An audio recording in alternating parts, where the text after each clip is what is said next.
I call the ordinance first meeting of the Lenox Township Board of Trustees, Monday, June 1st, 2026 at 6:30 p.m. Please join me in the Pledge of Allegiance. United States of America, and to the republic which stands one nation, under God, indivisible, with liberty and justice for all.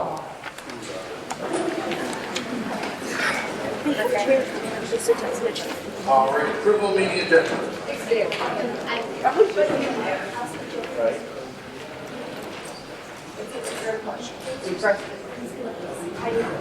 I know that.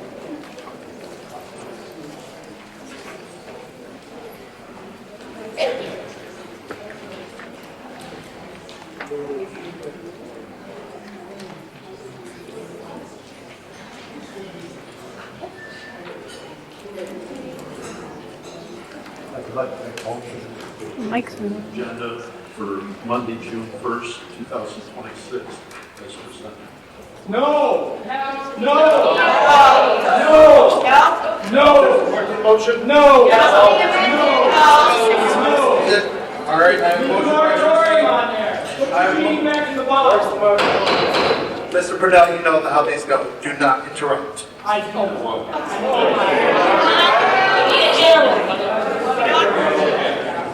I have a motion by Trustee Rosino, seconded by Trustee Marino. All in favor? Aye. Opposed? Moratorium! Opinion of the chair, the motion passes. It's not on there. All right, moving down to item 4, approval of minutes.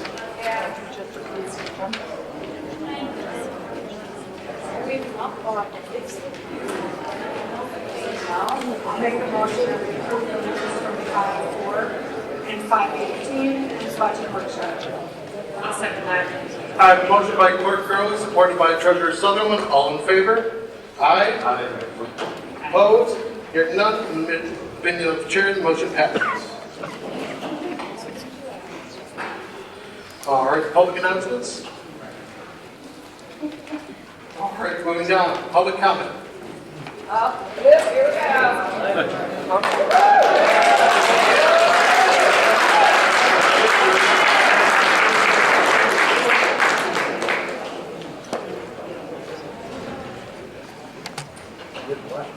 Good evening. Oh, press the button, John. There you go. Good evening. My name is John Marino. Scarefest Green Park is my business. I am the sole owner of Scarefest Green Park. I'm here today to clear up a misconception that everybody has about my business. I am the owner of Scarefest Green Park. Joe does not own Scarefest Green Park. When you target Joe, you're targeting me and my daughter. He doesn't have an interest in Scarefest. He does not have co-ownership of Scarefest. He simply owns 25% of a company called Marino Family Investments. Marino Family Investments is the company that owns the property that Scarefest sits on. Can I finish, please? The rumors about the property being sold and Scarefest moving is untrue, completely untrue and false. The Scarefest property is not for sale. The property has never been for sale. We have absolutely no plans of moving Scarefest anywhere. We've been there for 20 years. We are going to celebrate our 20th anniversary.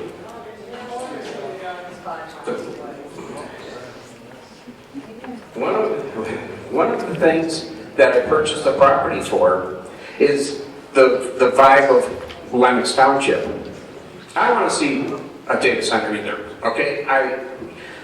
I'm here to say that we are a completely separate business than the rhetoric that is going on in this room right now. Back in 2006, when I purchased the property, my goal was to build a long-term family business that I could one day pass down to my daughter, Lauren. She's here today to witness this statement that I'm making. Today I am proud to say that she has taken over a lot of Scarefest, and she is doing a lot of the things that are good for Scarefest. Our success in Scarefest depends on you people, the neighbors here, the good people that support Scarefest and that are good families. I just wish that everyone could identify the difference between us two. My cold so you don't pull it out. Okay? Gotcha. Thank you very much.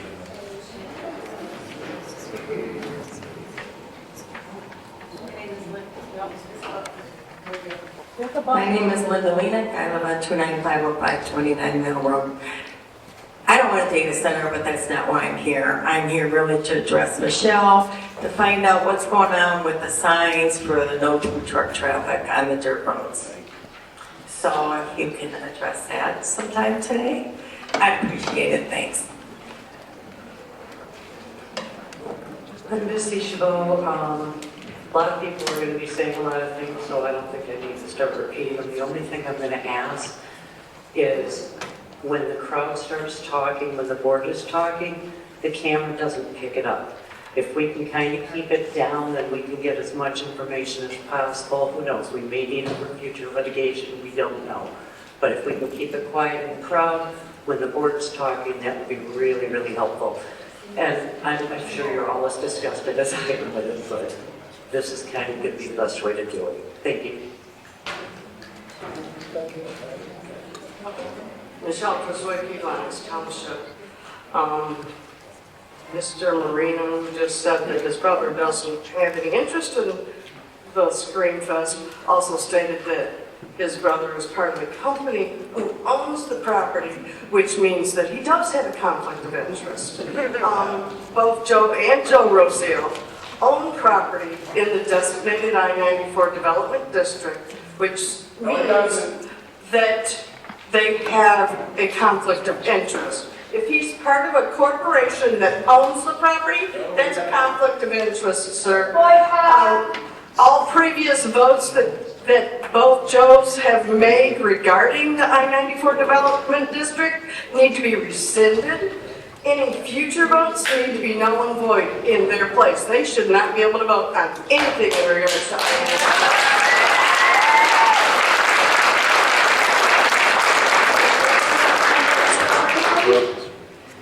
Ends tomorrow, but it's not on the agenda. Boy, it really makes me feel real confident that you guys are really want to support your electors. Are we going to pretend that it doesn't even exist? It sure seems like it. This is why all your voters, all these people here, are really ticked off at you. Where are the requests for the Planning Commission that they have submitted to the board? There were multiple requests for an extension of ordinances, a request for their own attorney to make sure that they are covered, a request for an environmental engineer to look over the I-94 development district property. None of that's on your agenda. Respect is earned.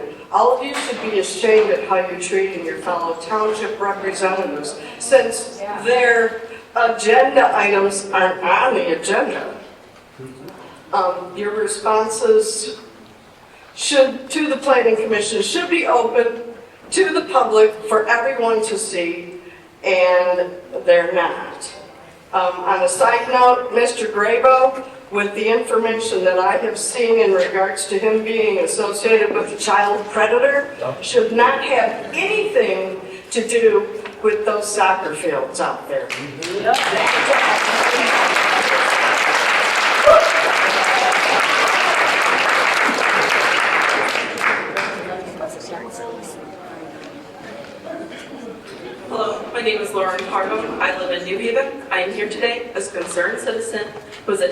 every applicable data center meeting from start to finish since the public and formal one on April 15th.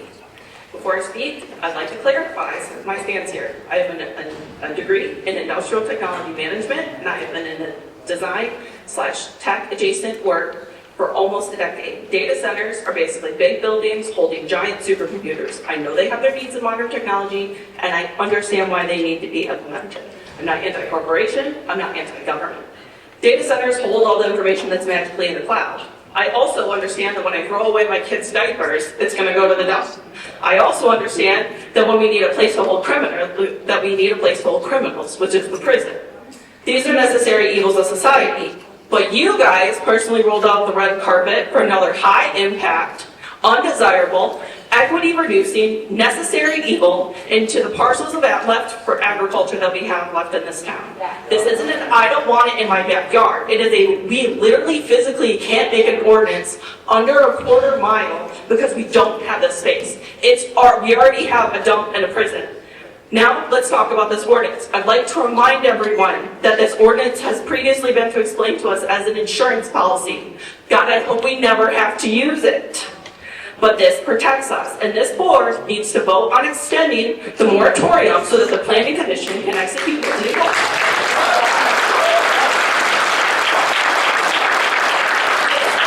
We did nothing but a 2-page draft and then blamed me for kicking the can. The Planning Commission has worked their butts off, made a special meeting, and executed their best work into making this an ordinance. You guys need to vote to extend the moratorium so they can do their job. The Planning Commission should not be scared of you guys shutting them down. You are their colleagues, and you work for the citizens. Now, Mr. Reno, they've got their can of the data center all wrapped up, and all they need to do is finish the legal process. Are you going to throw this away, or are you going to support the town and make sure we have protection against data centers? Thank you.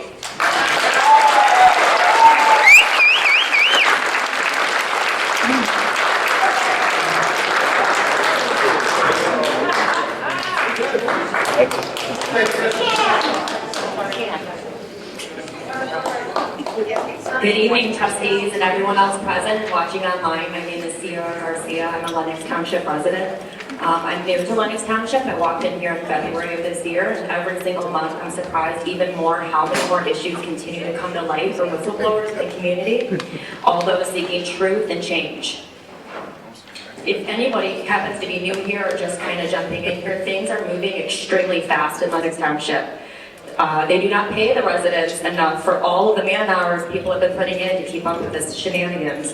Since February, I've personally witnessed a new master plan, new planning commission members, an approved proposal for expansion of the landfill, Pine Tree Acres, the mysterious appearance of a new I-94 development district in the master plan, and high resource demand facility ordinances.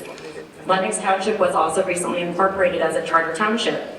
According to Michigan compiled laws, section 42.1, the charter township, its inhabitants, and its officers shall have, except as otherwise provided in this act, all the powers, privileges, immunities, and liabilities possessed by a township, its inhabitants, and its officers by law.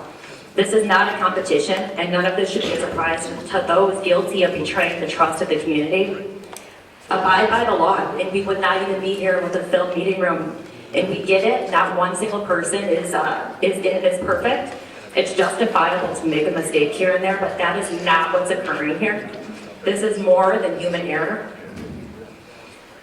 Also, thank God that this room is filled with people joining in together in pursuit of the truth and change, using their time, their talents, their treasures to shine a light on the darkness here. Majority of people here are seeking truth from those elected to represent us and those hired for the betterment of Lenox Township.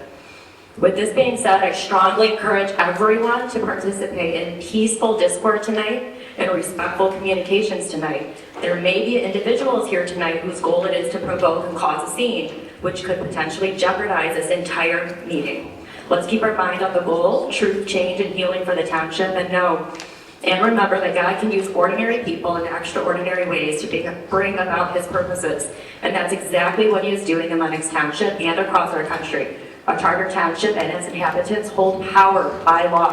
When the elected officials misuse this power again and again and continue to point blame back at the community for exactly what they are doing. It's time to fire them and vote in people who will uphold their role and responsibility with integrity and honesty, just like any corporation would do. And the Planning Commission and we would all like a vote made tonight to add the moratorium extension recommendation voted on the Planning Commission's May 18th meeting. We hope you will all do better, and Lenox deserves better.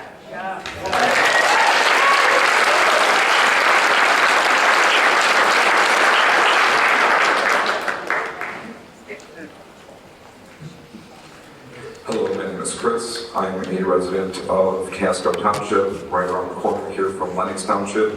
I'm here today because of the recent findings inside the multiple social media posts about the data centers that are going to be put into the local area in the meeting minutes. Something that's come to my attention that I'd like to bring to everyone involved, including the members of the board.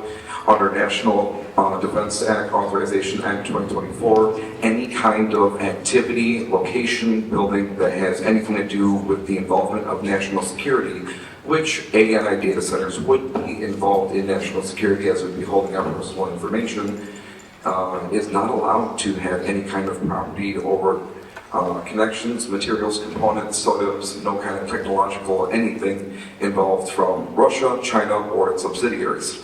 With the way that the supply chain is involved in these kind of manufacturing technologies, such as with NVIDIA in Taiwan, these things come from China.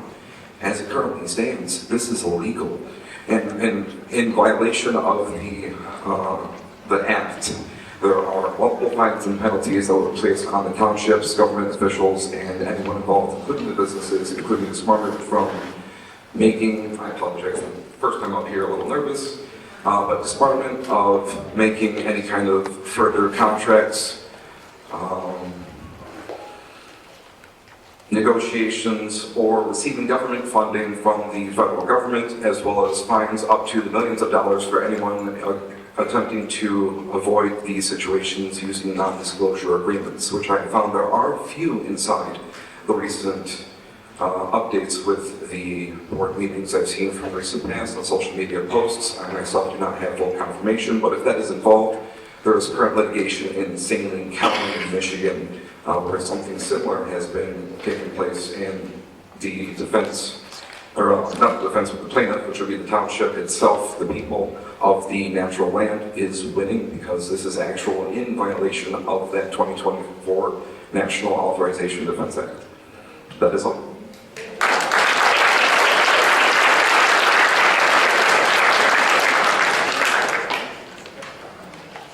Good evening. My name is Holly Cameron, and I live at 32130 Persimmon Lane in Chesterfield Township. And I'm here tonight to clearly state my opposition to the I-94 Industrial District Zoning Ordinance. I am here alongside my fellow community members to ensure that our voices are heard and not overlooked. I am both shocked and deeply concerned that this board, entrusted to represent the people, has deliberately removed the Planning Commission's request for a data center moratorium from tonight's agenda. By doing so, you are allowing one of our key protective rights to expire tomorrow, just as you move forward with the rezoning hearing that could impact 1,500 acres of this community. My daughter and my son-in-law recently purchased land in Lenox. For the past 9 months, I've watched them build not just a house, but their future and their dreams. And to now learn that the township is considering a data center, one that could dramatically impact their investment and quality of life, is devastating. Can you imagine building your first home, preparing to start a family, only to find that everything you've worked for could lose its value overnight?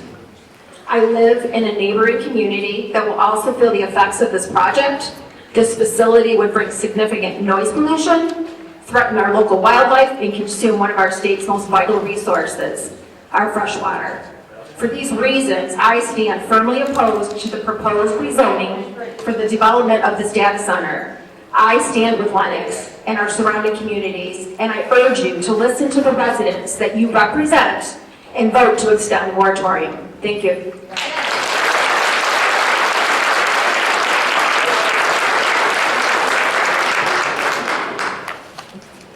Hello, my name is Kyrie Todoritis, and I am currently a junior at New Haven High School. I have lived in New Haven for my entire life and attended schools for my entire education. This past Thursday, on May 28th, Mr. Reaper visited our high school as a guest speaker for our civics class. He brought with him a presentation titled How Local Government Actually Affects You, Understanding Townships in Michigan. This slideshow starts off normal, teaching about the levels of government, how a township works, etc. However, towards the end of the discussion, it takes a turn from educational to self-serving. I have brought with me today printed copies of slides 23 through 31 from said presentation. On slide 23, titled Why Government Can Be Challenging, on it he states, sometimes the right decision is not the popular decision. One of my friends asked during the allowed portion of time to ask questions, what would be considered the right decision? I'm sorry, I'm nervous, this is my first time. Reader stated that the right decision is whatever follows state law. State law says that you can't have anything that doesn't allow a data center or like completely bans it. But the moratorium kind of protected us against having that, and you voted no against that. I don't understand why. You have been a big part of this community. You have been a big part of our marching band that I am proudly a part of. Why are you letting down all of the people that you care so deeply about?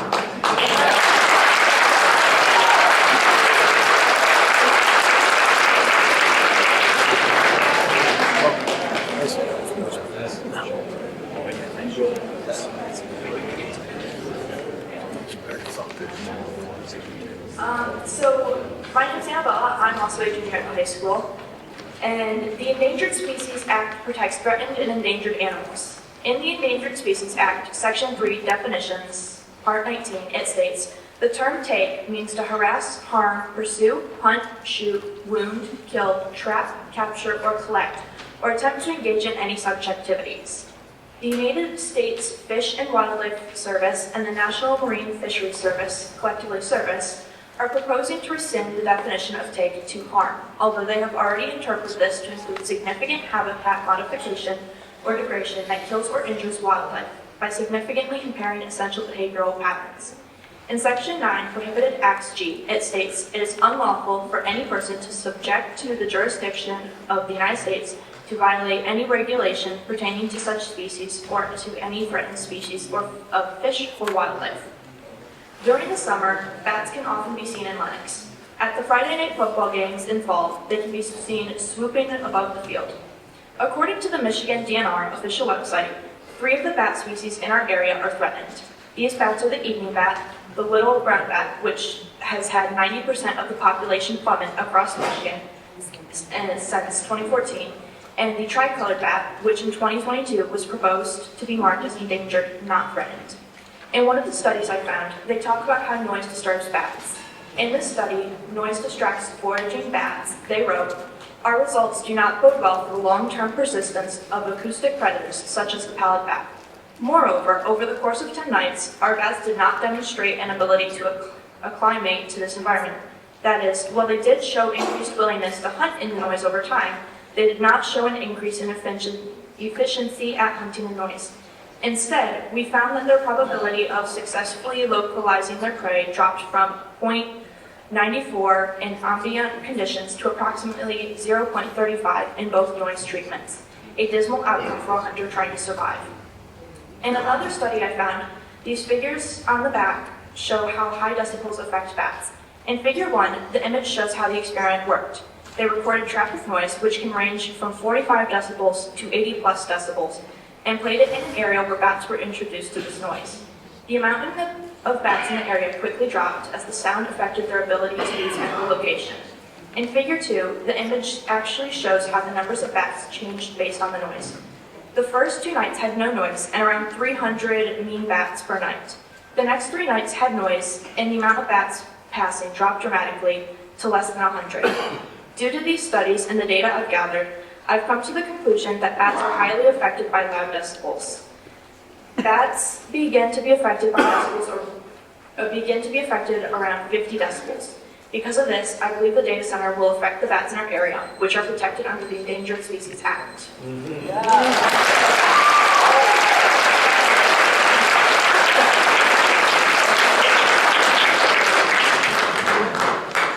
Good evening. My name is Matthew Kubik. I'm a student and recent graduate, actually, at New Haven High School.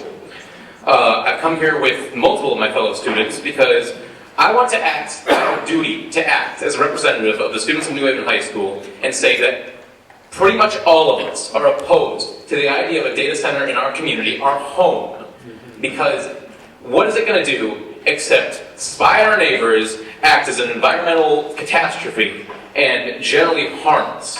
We do not want a data center in our home. The lies that have been told to us are shameful.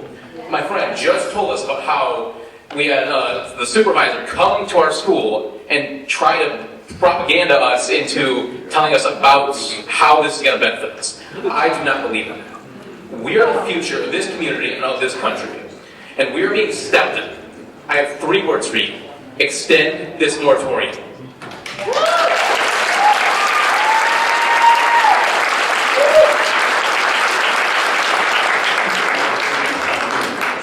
Okay, I'm pretty sure everybody's tired of hearing my voice by now, but I am Tara Sander, 59111, Frost Road, Lenox Township, Michigan. I would like to thank all of my neighbors for taking the time out of your lives to come here and do this. And we are not giving up. We are New Haven strong, are we not? We're going to be doing show and tell today because I usually just stand up here and talk. Perjury. If the board member was placed under oath by a person authorized to administer like a court reporter or a notary and willfully lied about material, in fact, it is considered perjury under Michigan law, MCL 750.423. Perjury is a felony. Fraud. If the lie was part of a broader scheme to accept bribes, illegally approve a development, or commit official misconduct, it is heavily prosecutable under Michigan law. Malfeasance in office. Michigan Zoning Enabling Act 1253601. Zoning board members can be removed from local legislative body for malfeasance, misfeasance, or nonfeasance in office after written charges in a public hearing. Intentionally lying by omission while in a zoning decision heavily qualifies as malfeasance. Ethics of Code of Conduct and many municipalities in Michigan require their board members to follow strict ethics policies and code of conduct. Lying is the result of an ethics violation and removal by the township. So, by show of hands, who on the panel has a real estate license, owns in whole or part an office of a real estate, has a family member who owns in whole or part a real estate license? And over here, hands. Real estate licenses? Because if you don't raise your hand and you do, you just committed perjury. Again. Okay, next. Who on the panel has land which will be bought in this land acquisition for the 94 center? If you have land that the land developer wants to buy, raise your hand. Come on, Marino and Roseal. Right by admission. Who on the panel has taken a deposit? Anybody want to raise their hand? Because if I find the check, if I find the clear check from Ivan Tamimi, that's perjury. Next one. The lawsuit, is it specific to us or is it specific to the zoning panel? Is it specific to the NDA signed by the people who have deposits? Raise your hand if you took a deposit or have an NDA. Because we're going to find them. They have to get filed. Okay. I'll take Mr. Anderson's Company. No!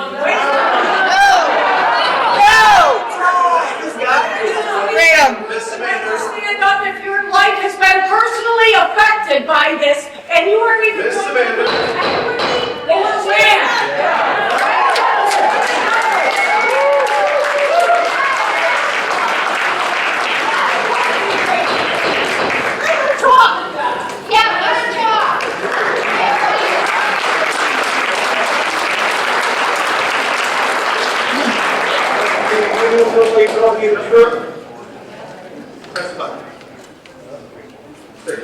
Hi, my name is Dominika Bochenek. I live in 35645 Addison Drive, New Baltimore, and I am here as a formal proxy standing in for Julie Proctor of 32661 Ravine Street to read her statement into this record.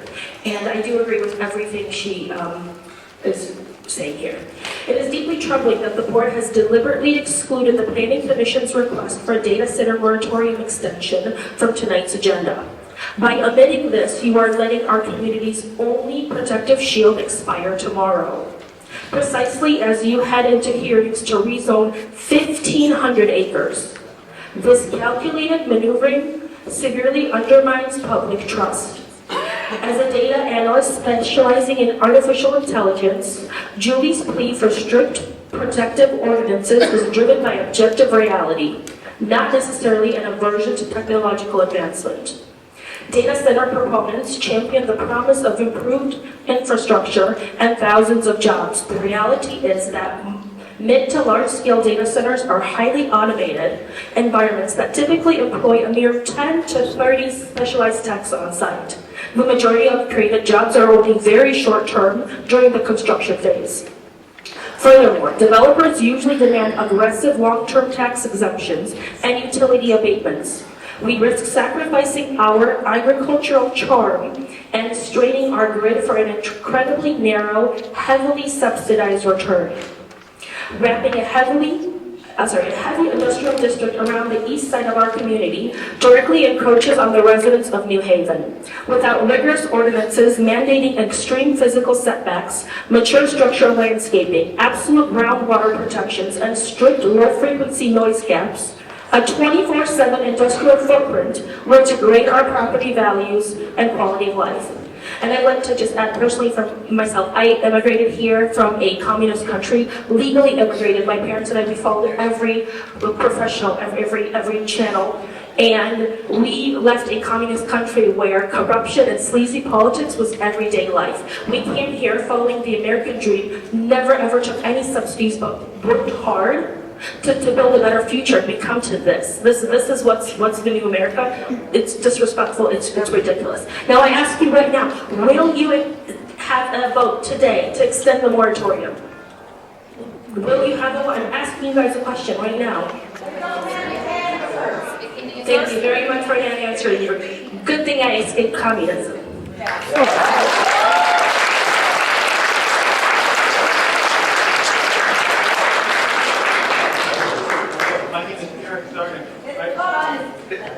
Hello, I am Eric Zarnick, 10249 Lindsay Road, Casco, Michigan. This is my sign, my new mascot, the world's strongest cyberpunk.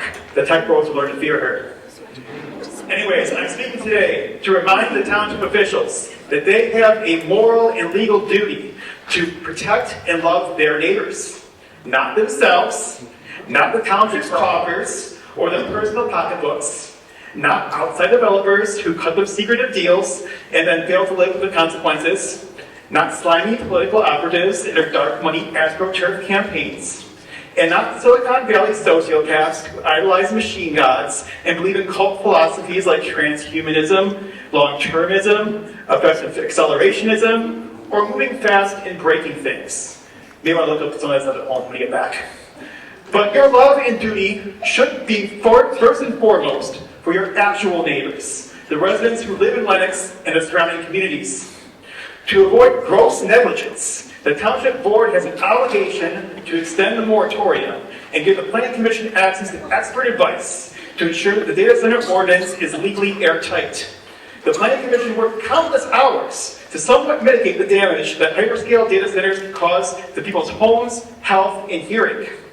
No PR campaign can manufacture consent or convince anyone here that a data center will be a good neighbor, at least without the enforced heavy stick of government regulation.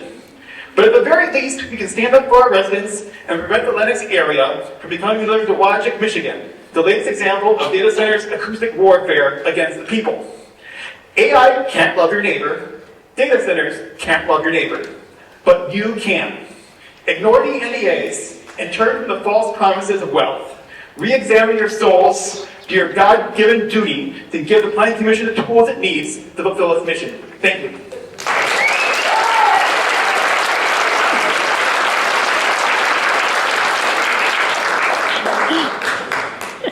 That's very tall. Thank you for coming. The Planning Commission exists for a reason. You're not supposed to work independently of your planning commission. They've asked you to add a moratorium extension for legal requirements. By not letting them be what they're supposed to be and do what they're supposed to do, you're shoving it in the township's face that you're not going to follow the legal requirements. There's no other reason to deny an extension for legal requirements. We know you've made efforts, especially those of you involved with the planning commission, and you've been trying to fulfill legal requirements. But the rest of you need to get on board with your planning commission. We know you don't care about us right now. That's obvious in the decisions that are happening. Because if you did care about the public, you would be fighting for us, not against us.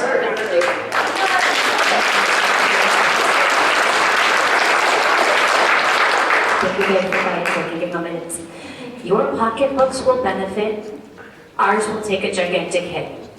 When our property values tank and we can't drink water and we have to start buying it because our wells dry up. Because if you live in Casco, just across the street from Lenox, you're on a well. That's right. So you don't have public water.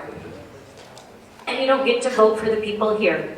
But you certainly can speak up along with them, and I applaud the people who don't get to vote with Lenox, but who are still here.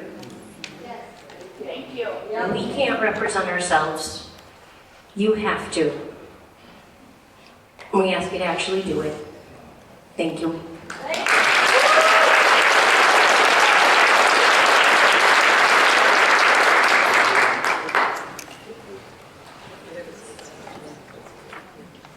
Hi, my name is Christy. I live on Custer Road in Lenox, of course. And I'm here to talk about a couple different things. First, I'm asking you to extend the moratorium also, like everybody else here wants. I have a book if anybody's ever interested in reading up on dirty electricity. So it's too much to talk about there. So what I want to say is we have too many land grabs. China, Bill Gates, now data centers, for massive amounts of land, power, and water. So the U.S. national anthem, or the land of the free and the home of the brave. Well, a lot of us are brave, but I don't feel like we're very free anymore. It doesn't seem like it applies today. China property in America concerning the amount of land in the U.S. with the total holdings estimated at over 350,000 acres of farmland alone. Tino, I guess that's how you say its name, has U.S. holdings of 198,000 acres of timberland in Oregon. Bill Gates owns approximately 270,000 acres of farmland in the U.S. Spans 18 states. Will not be growing organic, but rather probably GMO. And now, data centers. Data centers, massive facilities, housing thousands of high-performance servers, represent a significant and largely unregulated environmental health threat. Electricity, often sourced from fossil fuel power plants, contributes to air pollution and environmental degradation. Vast quantities of water is becoming increasingly scarce in many regions, diverting it from communities and agricultural. Might I add, all things above and under the ground will die. Trees, plants, birds, bees, etc. If there's no water in the ground, nothing's going to live on top. So it will be a chain reaction. Electromagnetic pollution, that kind of goes with the dirty electricity, within and around these centers is a major concern. Constant high levels of EMF exposure can disrupt human cellular function. Toxic byproducts of the manufacturer is disposing hardware pose a significant risk to workers and surrounding communities, contaminating the soil and groundwater. This push by corporate interests and global agenda that prioritizes centralization, control over human and well-being. And Mike mentioned all the trees planted near the data center when they want to plant stuff there to hide it. Will all the fumes and the dirty electricity kill them off? Will they survive? Because if it's harming us, think of what it's going to do to the trees. The trees aren't going to make a bit of difference. So that's all I have to say.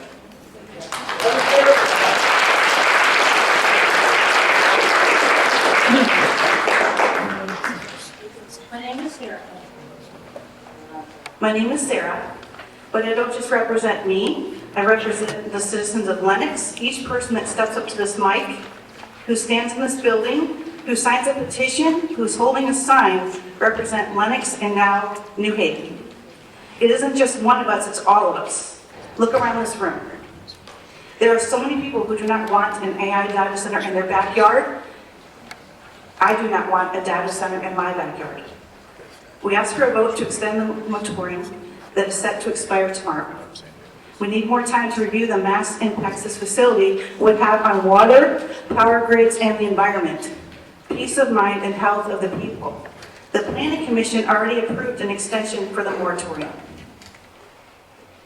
We need an environmental specialist and an attorney who also specializes in that area too. What we are doing here, what are we doing here, and why is this being handled so haphazardly and rushed? Why are we rushing something so important?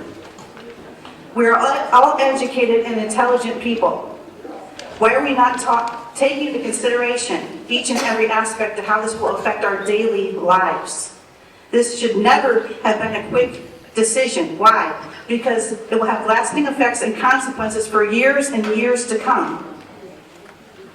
It could drive residents out of this community, causing them to move or deter others from moving into this community. We need to listen to other communities who have AI data centers and are trying to warn us. 2,716 communities who live by them have already reported concerns. I mean, for goodness sakes, Erin Brockovich is already involved concerning the centers. That should say everything. She proves that data centers swallow staggering volumes of water, strain electrical grids, push up demands for fossil fuels, and there is piling electronic waste that no one is considering. We pay the real price for it, not big tech, not someone in a cushy air-conditioned office somewhere. We do. This is our home, our farmland, our peace and quiet, our health, our decision.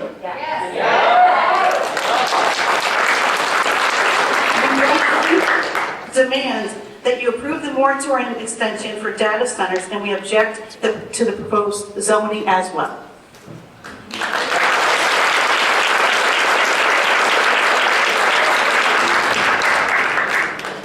My name is Robert Pennell, 57367 Wingham Street. You guys know your duties. Number one priority is all these people out here, and those that are here, and there's a lot of them that aren't here that you're ignoring.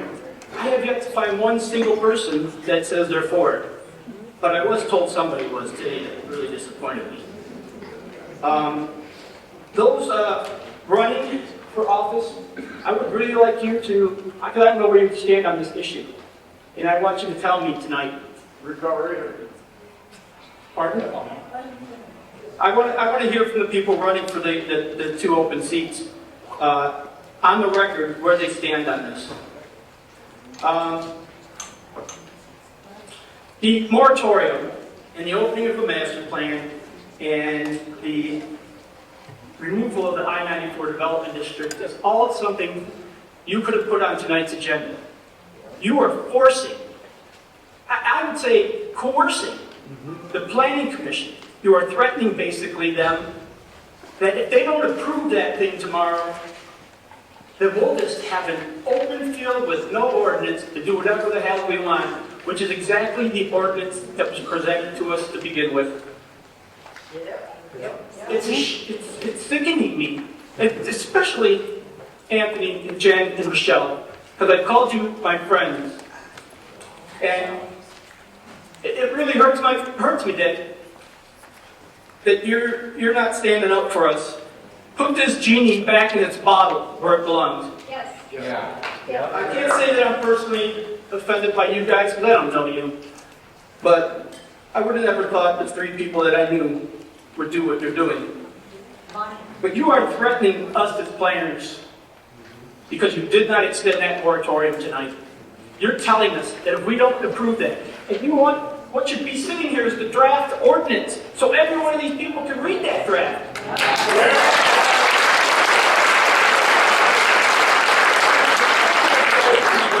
Table. So if you're all going to come, I don't know if you'll provide one for them tomorrow. I doubt it, but you should. But they're going to read it at that meeting and then talk at the public hearing, and then you want the planners to approve it. That is so wrong. These people need to speak on it, they need to read it, they need to see it, because there's a lot of smart people out here, and we need their opinions. You're also not allowing planning to get an environmentalist or attorney, both of these professionals that specialize in data centers. We asked you from planning to do that. You can do that. Please. I don't want to, I lose a lot of sleep over this. I even get phone calls from people calling me names. I hear it. I'm very disappointed in you guys.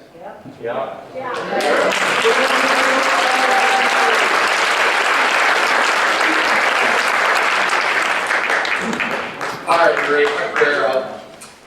It's nice to see you guys again. Last week you guys got your W in that court of Mount Clemens. By the way, they didn't silence you. You all violated the 5-minute rule that the court put out to make your case for the recall. So I want to commend you for imposing rules here on us that you represent, but speaking and doing what you want to and saying F the law. I did note that. There's a member up here I'm not going to point because, in today's world with slander and people like to sue, but that was pretty insulting to me that you thought on your recall petition that they cannot understand what HVAC meant. I mean, I'm just very confused by that, but that once again shows me what type of people. We've been here a couple months. You guys know all the things. You're supposed to work for us. It don't cost you nothing to do the right thing. I commend you because you got some good lawyers and having you sit up here like bobbleheads going. I'm working you guys out of trouble getting sued, but you still got to live with yourselves. And I'm going to challenge everybody in this room because I've come here the last 3 months because I was a little dumbfounded why we would want to extend the dump 25 more years. I'm trying to increase my property value, though I think somebody that audited my property just raised me by $600 to $700 per year, saying my house is going up in value. That's pretty good with considering I got data centers on the horizon, and the extension of the dump, and everything else that's happening. But with that being said, unfortunately, we're going to have to be a little more productive. They dodged the first recall. And with that being said, they are tricky, right? So we're going to have to get together and make sure we do it the right thing. But one thing I can promise everybody, and I hope to see this energy when they all go to the polls in 28. Because it's very simple. They're not going to do the right decision now. There should be no way us as a community. Because when we come out here, there's only a handful of people trying to make the difference in the parking lot. But I tell you what, if this whole room's out here running this stuff, and being at Myers, being at the Kroger's, and being everywhere else, we might be able to get people that actually want to work for us.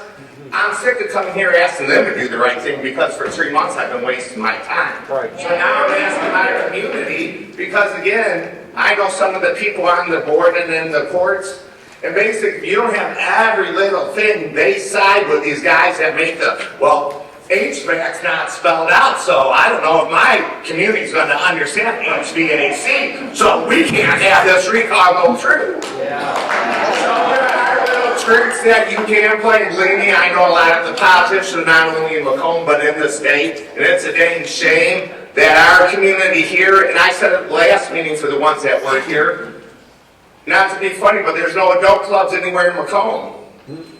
But with that being said, they have something that stops them, so why not have us stop with the data center? So 1 + 1 always equal 2. They're going to do what they're going to do. 3 minutes is expired. He's still going.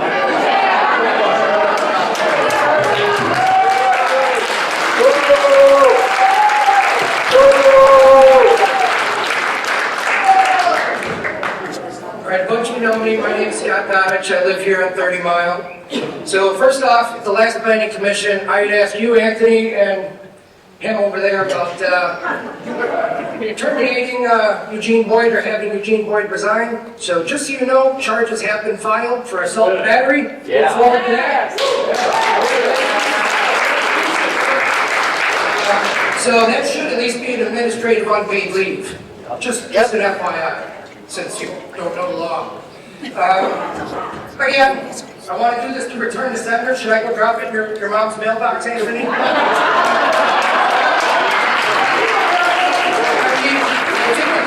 I'm a little right to me. I want to get close to his house.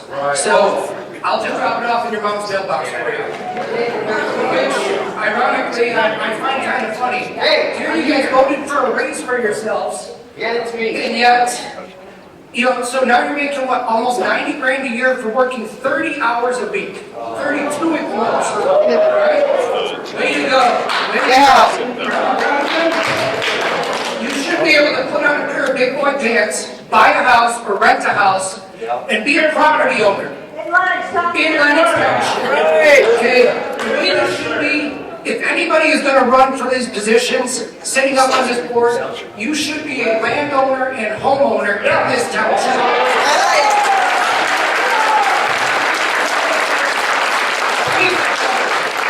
Okay? Just like your old flyer here, vote out corruption on Ron Trombley. No, Ron Trombley has ignored the people. Let's change that. Anthony Reeder has ignored the people. See, does Anthony use the office for personal business? Yeah. How much higher is the township debt now rather than $1.5 million? How much higher is it? I know that stupid road out there cost $1.3 million for 21 AA. To do what? Go from 30 miles to the soccer fields? Well, the dumbest thing I ever heard. And you are definitely not a servant of the people, because I will promise you, my gut tells me, you did sign an NDA, and you signed it as well. And the reason why I say that is because you look at these emails that came through. You started changing the master plan back in 23, September of 23. Next thing you know, January, you start talking to the same real estate developer that's been guiding you guys, giving you the information on how to let a data center in. So go ahead and tell me you did not sign an NDA. Even when I texted you and I had asked you about these data centers, you said it is a rumor mill. Lies. Here is the proof. Okay? Put on your big boy pants. Become a man.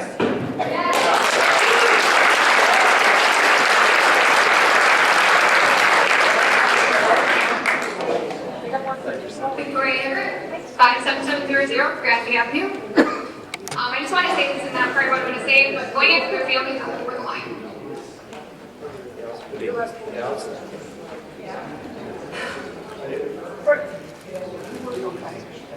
Okay, Anthony, Mr. Supervisor, I've known you for 10 years. I know it's been a long time, and it's long enough to say that New Haven High School is important to you. And I know that. I know this because you're still involved with things, and I really think you should be. That's what a leader should do in a community. I want to bring a few things to your attention that maybe we didn't think about before we decided to entertain a data center in 27 Mile. This would be exactly 1 mile from your alma mater and 1 mile from New Haven Elementary. If you've done research on data centers, you know that they have cooling systems and generators that have to run all the time in order to keep things cool. That noise will be 24/7. It'll make it difficult if you want to go to a football game at, say, New Haven High School to watch football or the marching band, which I know you love so much. You won't be able to hear them.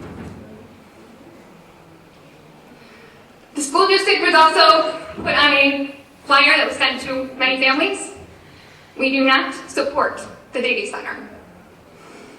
My husband and I have 21 years combined in this community. We love this district and want to retire one day from New Haven. We want to live here one day as well. We've worked with students from all walks of life, and we've worked with you and cultivated you, Anthony. Our students have been talking about your visit last week. They were not fooled, and neither was I. This community is not full of hot air, as you said last week to the high school students. Really? The future voters were not impressed with your answers. We'll always fight for this community. We implore you to do what's right for the community and extend the moratorium. I asked for an extension of the moratorium to be added back to the agenda. History has its eyes on you.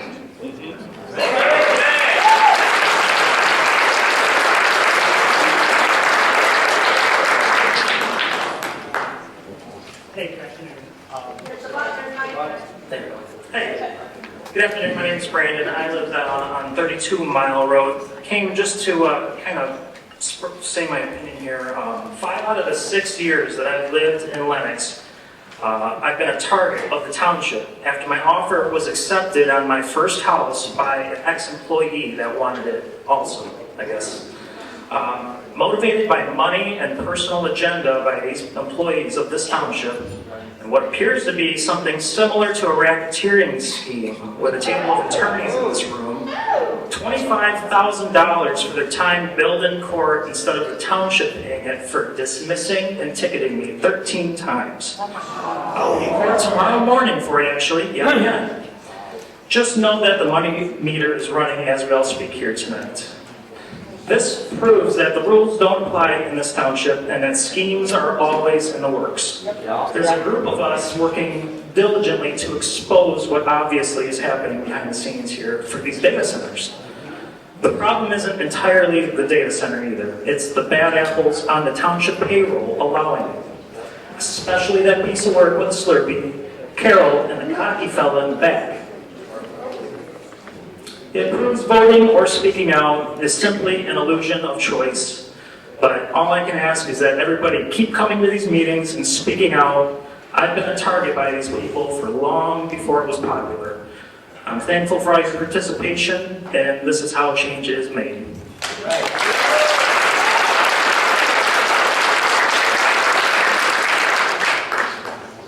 Brian Lyson, you all know who I am and where I live. I do want to start out with Go Rockets, and it was really great to see some of our high school students involved. That said, I am really ashamed of how this meeting started. You guys had an opportunity to put this on the right path, and you chose not to. That's really disappointing. And I'm looking right at you, Anthony. We have texted, and we've known each other for years, and you've been lying to me this whole time. That's shit. So I have to ask myself, why does Lenox Township want this? A recent flyer went out. It's by Michigan Deserves Better. You should check out their website, michigandeservesbetter.com. I highly encourage it. Seriously, check it out, michigandeservesbetter.com. You know you're onto something when it appears that that group has hired a professional consultant to smear me all over Facebook. The past 2 days, I've been getting smeared all over in every single group imaginable. Nobody believes them. So, thank you. So I have to ask myself, why does Lenox Township want this? The flyer that went out, actually it's right here. Thank you for that. Estimated annual tax revenue is $240 million. And they mention also, you know, most of it is going to go to local schools and Lenox Township services. But then you have to think, wait a minute, you guys just chartered. Now that you're a charter township, you have the ability to raise the taxes 5 mils without a public vote. Sounds like you're going to profit a lot more if this goes through. Michigan does deserve better. Lenox Township deserves better. New Haven deserves better.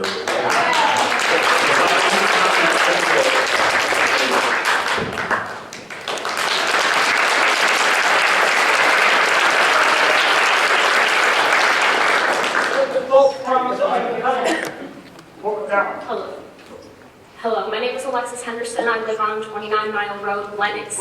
I know I look like a teenager, but I'm 26. I am paying attention. I'm very disappointed. I just heard about this last night. And so this, I guess, is just my opinion. I'm against AI.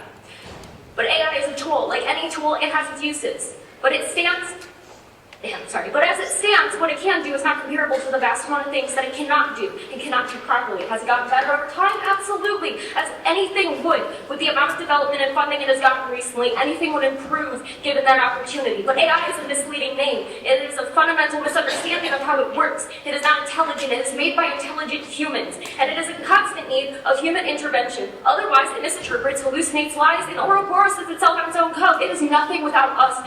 But this comes at the expense of us. Developers, investors, corporations, even politicians who know this, for the most part, trade it around like magic, like market it like snake oil.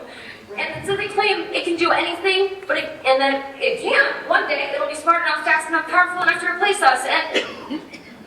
Sorry. As if this is in some way, shape, or form supposed to benefit us. But that's besides the point, because in the end, the brass tacks of it all, they are lying to you. Data centers don't help AI advance. They store and process information that it needs to learn, but it actually just cross-references. Information that it steals from you, me, our families, our friends, our workplaces, even children, without consent. If you have ever done anything on the internet, even just privately posting, almost 99% chance that your activity was scraped and put into an AI database and help it learn. That is what data centers store, data. Well, it's really benefits the developers who use it to make the model appear smart, while making up vast swaths of land, heavily consuming our electricity, water, and polluting it, along with our air, pumping out emissions, noise pollution, that make people sick and straining our local resources. A manufacturing factory could bring, for example, lots of jobs, but the jobs that it creates are nowhere near the jobs that are, it's a net negative compared to the jobs that it plans to steal in the future. Excuse me, but are we blind? Benefits, there are none.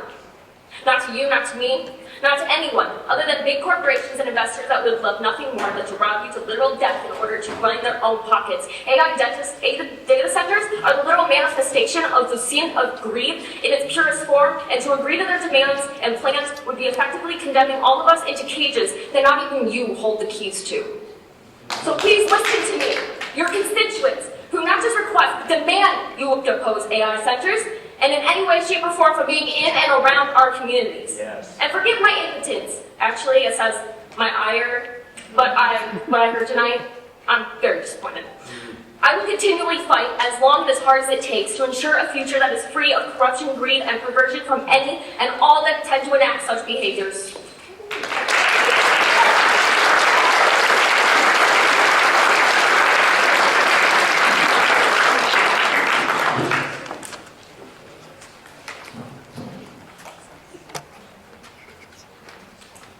Ryan, Lenox Township resident. Say your last name.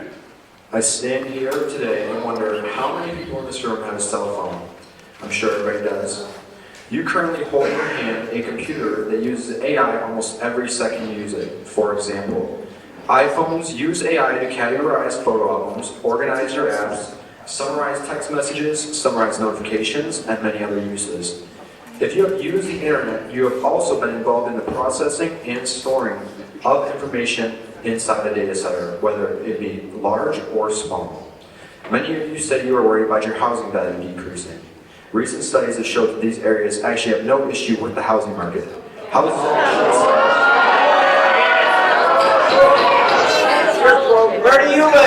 actually sell fast because have upgraded infrastructure. For example, since 2020 in Ashburn, Virginia, the data center capital of America, the population has increased by 5,000 with a highly competitive housing market. Water consumption is another concern. Very big concern. Many older model data centers use an open system, consuming over 500,000 gallons of water. That's a lot. And recycling it. In newer systems, these centers have began using closed-loop systems, liquid immersion, and what if the power goes out? Sources approximate that by 2028, over 70% of data centers will use a closed-loop system. 80% less water. It's still too much water. Some areas have seen 3 to 7% increases in electrical. To counteract this, states like Oregon, Minnesota, and Missouri have created new building classes and rate structures so that the energy consumption doesn't affect consumers. DTE's They should be looking at all. and made a statement saying that they will not increase the rates for consumers not at the expense of the business. Who's paying you to be here? So let me remind everyone that these centers can progressively get better engineered. Currently, Microsoft and Oracle are both working on centers that use no water. Unfortunately, we live in a world of technology, and there is no stopping it now. We have brought upon ourselves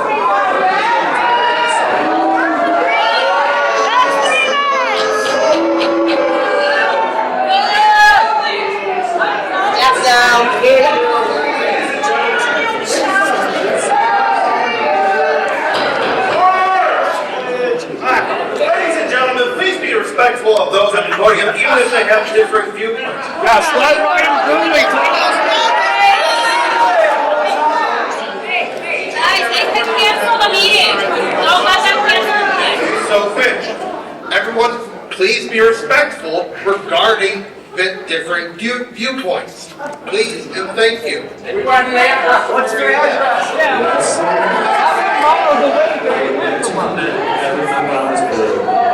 Thank you for all doing your jobs. Do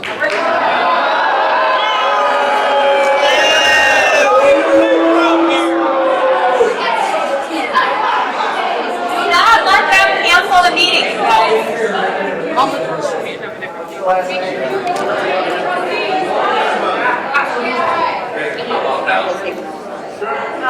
My name's Ray Gray now. I live at 60,000 Front. You're welcome to stop by anytime you like if you're in Lenox.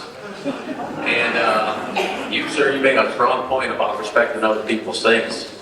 How well are you people respecting ours?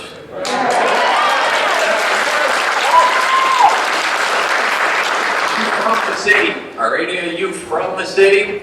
Born and raised? I was. I've seen what you guys are like and the plan here does to this. That's why I'm here. Look out the window, trees, sky. You got it all. Why do you want to burn it? Yes. Why do you want to burn it? Green. Doesn't make sense to me. But hey, who am I? I'm nobody. I'm okay with that. The thing is, you all work for all this.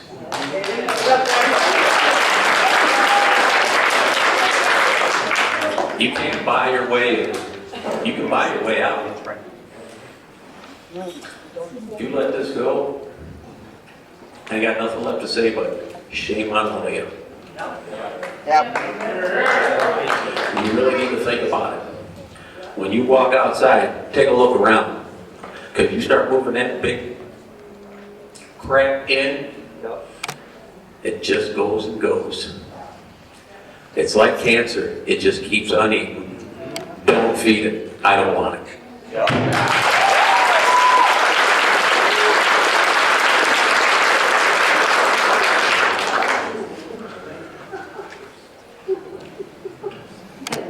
My name is Taylor Young. I am a junior at New Haven High School, and recently I was also subject to Mr. Reader's lovely presentation. He tried to feed us all of his propaganda. Wow. On slide 26 of his presentation titled, "When Citizens Become Misinformed," he stated that inaccurate information can harm the public debate. In the same slide, he stated, "Complex issues are oversimplified." I later asked Mr. Reader a question about the data center, and to that, he scoffed in my face. And then proceeded to tell me, oh yes, I was the student he told the data center was hot air to. He said that to my face. Wow. So tell me, Mr. Reader, who am I to trust? The people that are clearly affected by this, or the government officials that are just lying to my face? The future voters see this. We had a nice long discussion about your presentation in the next class. And trust me, none of us are falling for it. We all see it, and good luck with your next vote.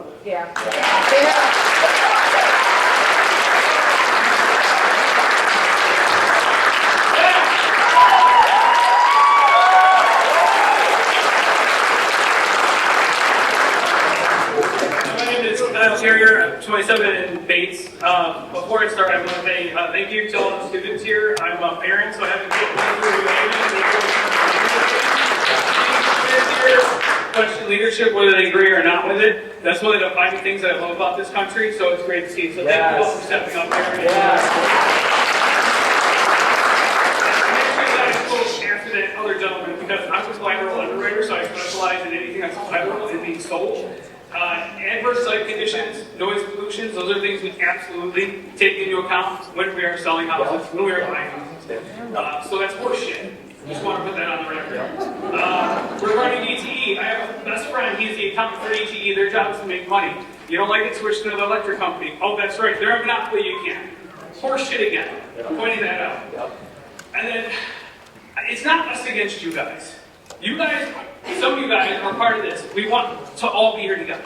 I know that some of us are very passionate about this, but the goal is that we don't want this. We just want to feel like we are heard and we are supported.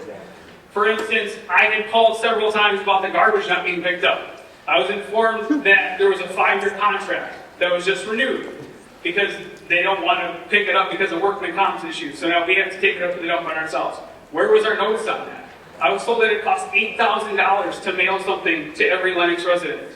I got this data flyer that says, please call Lenox. I don't care if you guys send mail, just know your audience when you're sending it. Because we care about the roads, we care about sidewalks, we care about our community.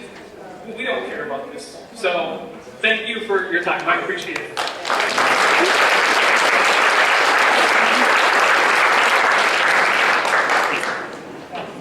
I'm Kelly Reamer. I live in New Haven. Many of you have heard me talk before. I just want to say that I'm angry, we're angry, frustrated, disappointed that the extension for the data center moratorium was not included on tonight's agenda. For months, residents have been told that if additional time was needed, the moratorium could be extended. Members of this board have publicly referenced to that option many, many times. The Planning Commission requested additional time to complete that ordinance. The current moratorium itself contains a provision allowing for the extension. Yet here we are tonight with an unfinished ordinance and no moratorium on the agenda. The ordinance is not done. Everyone knows it's not done. The Planning Commission knows it's not done.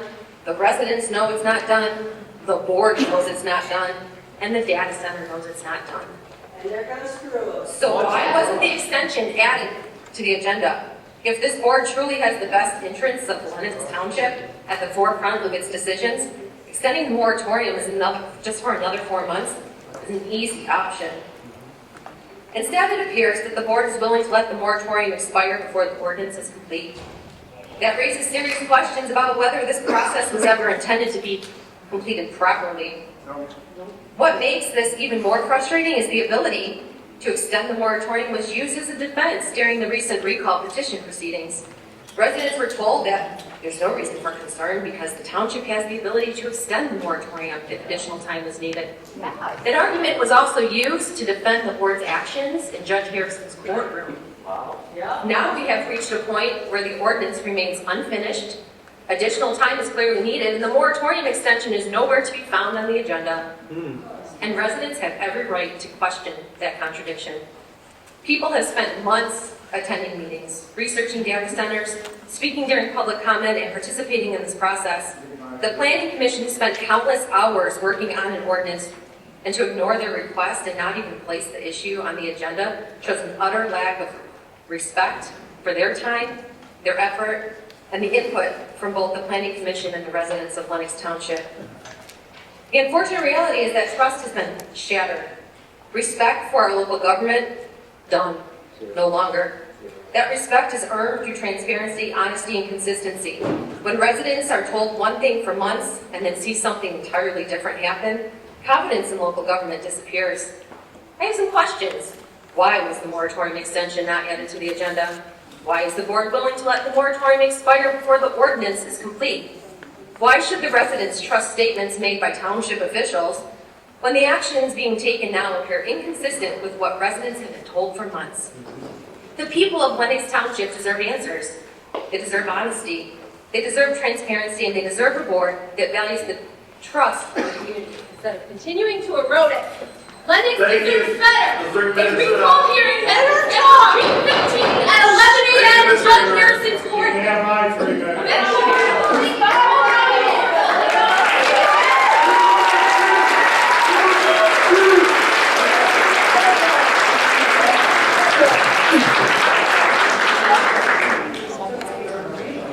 Good evening, John Raymer, New Haven, Michigan.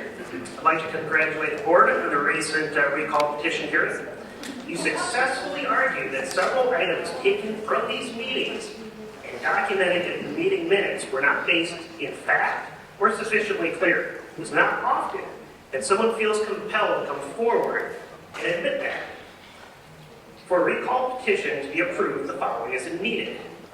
From the Election Officials Manual, Chapter 19, the recall process. Section 3, for a recall petition to be circulated for signature collection, the petition language must be reviewed to determine that each reason for recall is factual and sufficiently clear. On the April 27th meeting of the Planning Commission, Section 7, motion that the Township Board extend the data center moratorium. From the May 24th board meeting, item N, moratorium extension request. Motion to continue the moratorium that is in place and employ the Planning Commission to get the Board of Trustees an ordinance before the 4-month moratorium runs out. All members voted aye. From the recall petition on May 4th, 2026. 4 members voted aye on the motion to deny the Planning Commission request for an extension of the moratorium. You successfully argued that what was said in these meetings and documented in the meeting minutes is not based in fact or sufficiently clear. The Planning Commission requested an extension, and the board employed the Planning Commission to hurry up and complete the ordinance without an extension. Somehow that is clearly not denying an extension. But it is clearly not granting an extension. I would hope that tonight the board can address this request from the Planning Commission to approve an ordinance that was rushed through when the Planning Commission clearly asked for more time to develop a robust ordinance. That would be a clear failure of this board. I would like to think that we could find something said and done in these meetings that will be factual and sufficiently clear.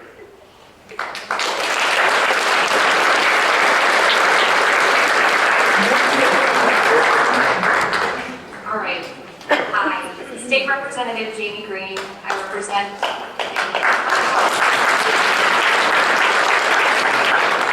33 municipalities, and I went to Lansing because I've been where you are, and I actually have a lot of respect for you. It's very hard to sit there and you can't say a word according to your rules, and so I understand that. And so I know that's hard, and please, that is hard for them to do. And I know it's hard to be in your spot as well, because you're angry and you're upset and you're frustrated. So I'm here today, though, specifically because I went to Lansing to protect you from Lansing.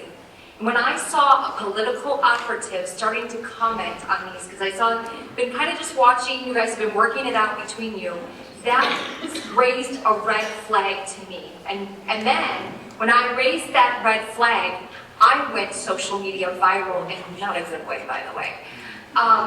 And so I do ask you to pause, because something more is at risk here. And you guys may not even know it. You may not know what's going on.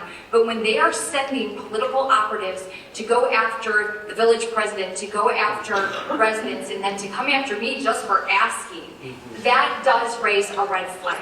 And so I want to encourage you, though, please don't live in fear. Please don't live in fear of a lawsuit or whatever may come down. I truly believe that these folks here will support you in that, and that they will stand behind you. Because if they go get sued, you guys, it's going to be expensive. And so you need to be there to support them. And so I'm asking for transparency. There is a lot of misinformation floating around, workshopping this, giving the Planning Commission more time. And so I implore you to please extend your moratorium so that the Planning Commission can do their job. You guys can actually come out and be public. You guys do have emotions and thoughts too. And please, I encourage you to share them, because it's hard to be where you're at. So, this also situation is not on NIMBY. It's not in my backyard, because we're fighting data centers all over the state, but we already do have actually the nation's 6th largest dump here, and we have a huge correctional facility. I do think Lenox is kind of at its limit for stuff like that. Yes. And so please, I just implore you, I'm not mandating, I'm not, because you guys, I believe in local control, but listen to the residents and extend the moratorium. I'm happy to come alongside you to workshop this and get it all worked out. So thank you.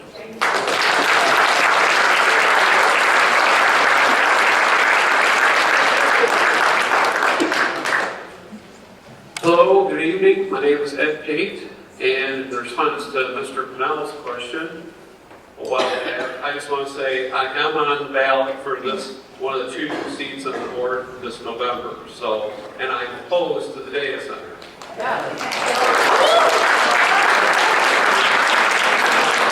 Anyone that knows me personally or my resume would be surprised to see me offhandedly being opposed to any technology. I spent 6 years in the United States Navy as an electronics technician, living around equipment. I spent 39 and a half years in corporate America working for General Motors and Stellantis and EDS and Verizon, working in and around data centers that entire time. I know all about data centers. And these data centers are nothing like the enterprise data centers that I spent most of my career working in. They're enormous. They're virtually lights out and unmanned. They do not supply local jobs outside of their construction. If people want to go look at like an alarm, they actually have remote controlled robots like drones where they can maneuver up and down the aisles to go look at the LED indicators on the servers so they can then send a repair technician out there, swap a card or swap a server, and then he leaves. More often than not, that person does not live locally. Right. So, I understand we can't ban them. We have to be smart about this. But there are other communities all over the country that are turning them away or getting them to more bend to their will. That's what we have to think about. That's why we have to listen to what the Planning Commission is recommending. The township government should not be at odds with each other like this. The board should be respecting what the Planning Commission is asking.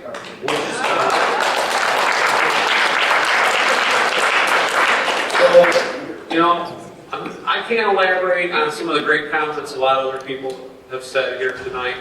All I can do is I remember what was told to me by a mentor of mine when I was a young man that said, integrity is what you do when no one is looking. Yeah.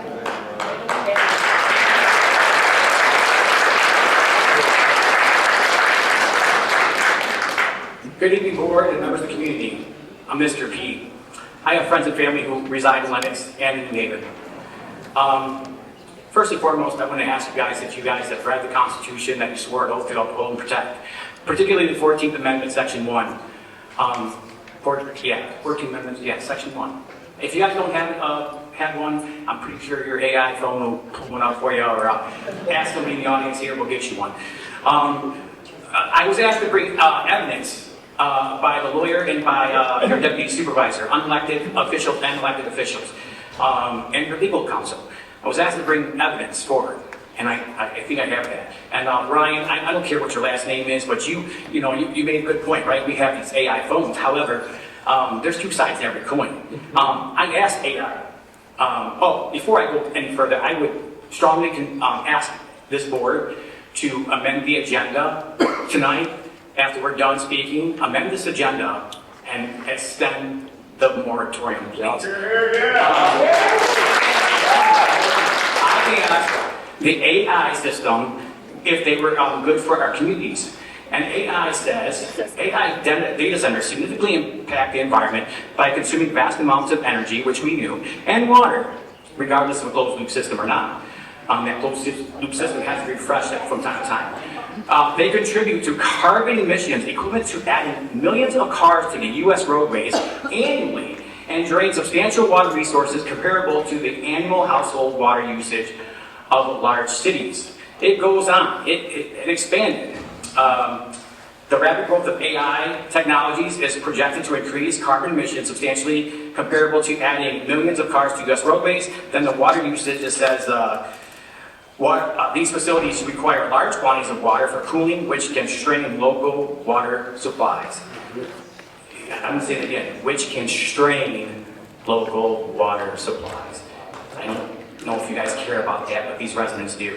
The water consumption of AI data centers can be equivalent to an annual household water usage of large cities. Then there's the energy impact, right? So, I mean, I don't know who's getting paid. I don't know how much money you're making. I really don't care. You represent the people of Lenox Township. That's New Haven, that's Lenox, okay?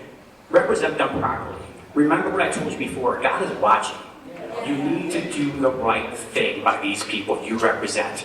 You will be recalled, I'm pretty sure of that as well. But still, while you're in the seat, do the right thing.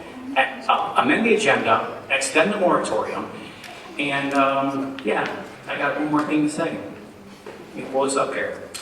Government of the people, by the people, for the people, shall not perish from the earth. God bless you all.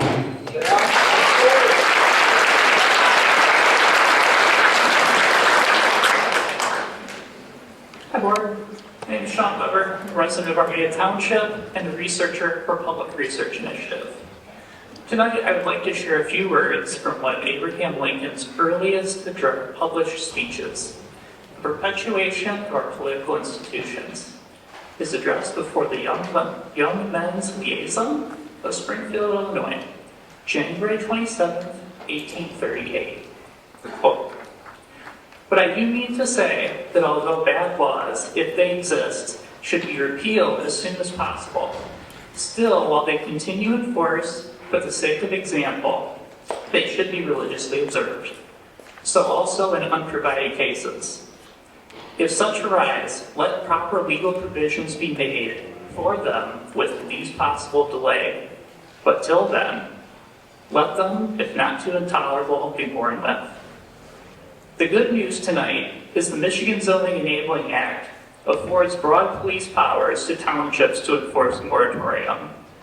Most of us are familiar with the downfalls of exclusionary zoning. Until our state legislators can meet this moment and repeal them and make provisions, you all can do one thing tonight to commemorate Lincoln's legacy in this great American experiment. Extend the moratorium. Do the right thing. Thank you.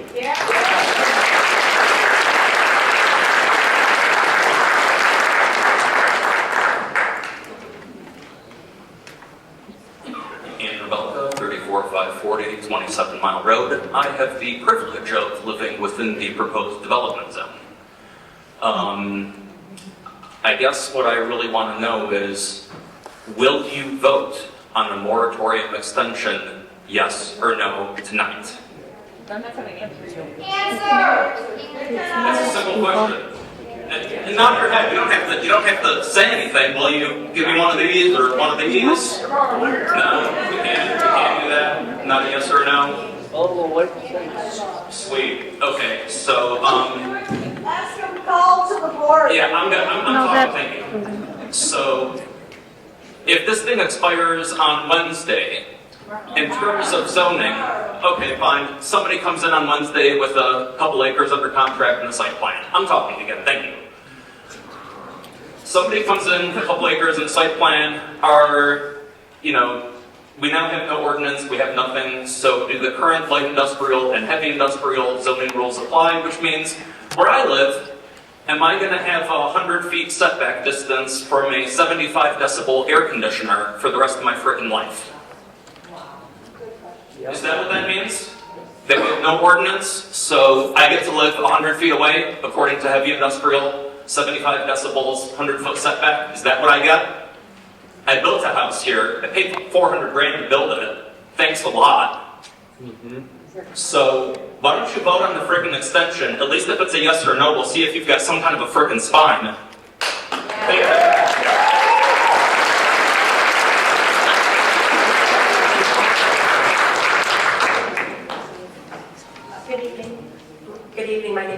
Young. I live in Chesterfield.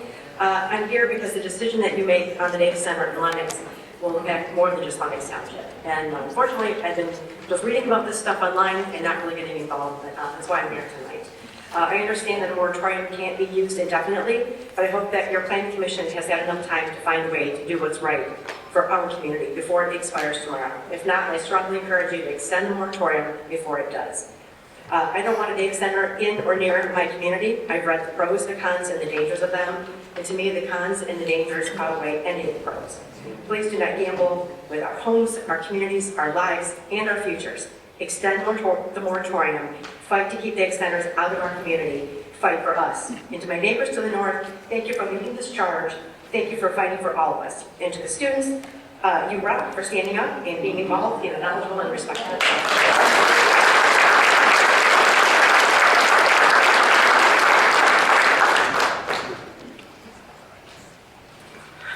Ariana Welsh, 66525 South Forest. Good evening, board. It's a long public comment tonight, guys.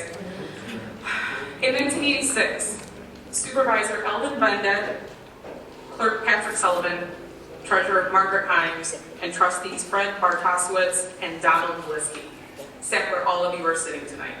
They approved a 160-acre landfill. Today, Pine Tree Acres has exploded over 800 total acres, dumping 3 million tons annually as Macomb County's only active landfill. Its newest expansion is part of that 800 acres of 236 more acres for 25 more years of dumping. Past decisions personally scar our landscape. Now history repeats itself with the I-94 Industrial District and a looming data center. The clear pivot point, that would be the May 4th illegal closed session meeting that you guys had for an hour and a half waiting for everybody to wait it out, but we didn't. Don't claim you value our opinions when you personally sit there and say you don't want to kick the can down the road. What a bankrupt thought process. According to the Lenox Master Plan adopted in January of this year, you represent 13,000 people between the village of New Haven and the Township of Lenox. That plan promises a shared vision protecting 16,343 acres of agricultural land, yet you are veering completely off that. You appoint a planning commission to guide growth, but now they're ignored and told to hurry up and barked at that they've had enough time. Worse yet, office staff admits public comment and official statements are treated as the office laughingstock. It's really nice. You look us all in the eye and claim you listen. When you're gonna start? We've seen your defensive presentations with the area youth, coaching them on how to dismiss public outcry. Your narrative that public opposition alone is not enough, or that we use false information and advance personal agendas is deeply discouraging and undermines democracy. You're wing it if we get sued, Mr. Addis. And the supervisor's rumor mill obsession prove you care more about policing public chatter than being forthright.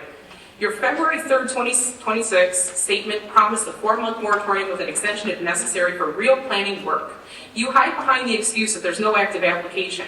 If there's no active application, what's the rush? Right. Seriously, exactly. What is the rush?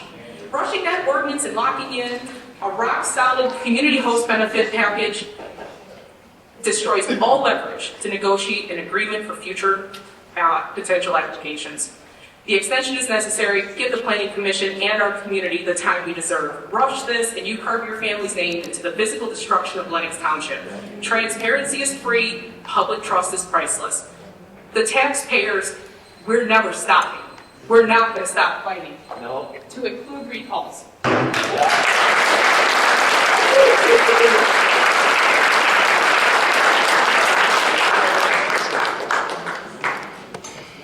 Hi, my name is Kayla Bloom. I live on 32263 Haverhill Street in New Haven. I'm here today to ask the board to vote to extend the moratorium. The community still has questions that aren't being answered, and the public deserves to have transparency.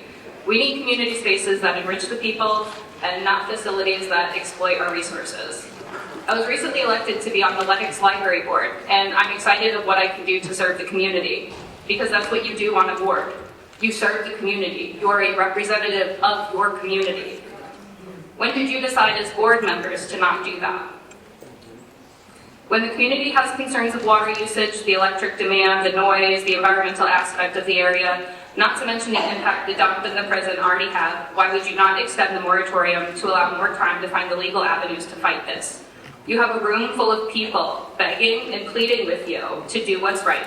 Please amend the agenda and extend the moratorium.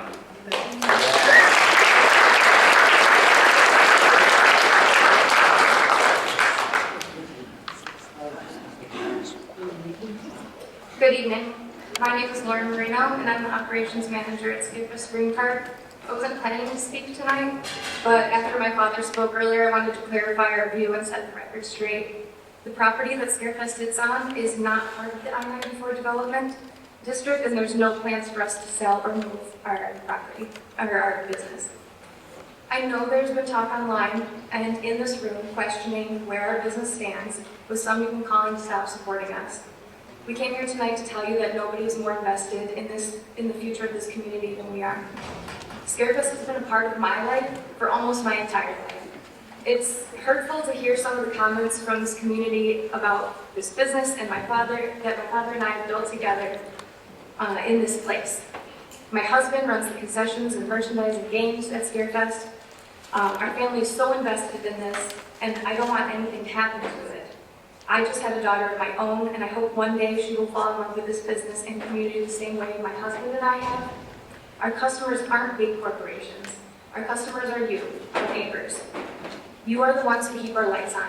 We support local policies that make the area a thriving place for regular families to live and stay. Our family business cannot survive without that. Our success depends entirely on the well-being of our neighbors and putting residents first. To be clear, Scarefest Green Park does not support a data center in the local area. We stand with the residents of Lenox Township. We care deeply about the area and our staff, and we look forward to celebrating our 20th anniversary with all of you this fall and every fall in the future. Thank you.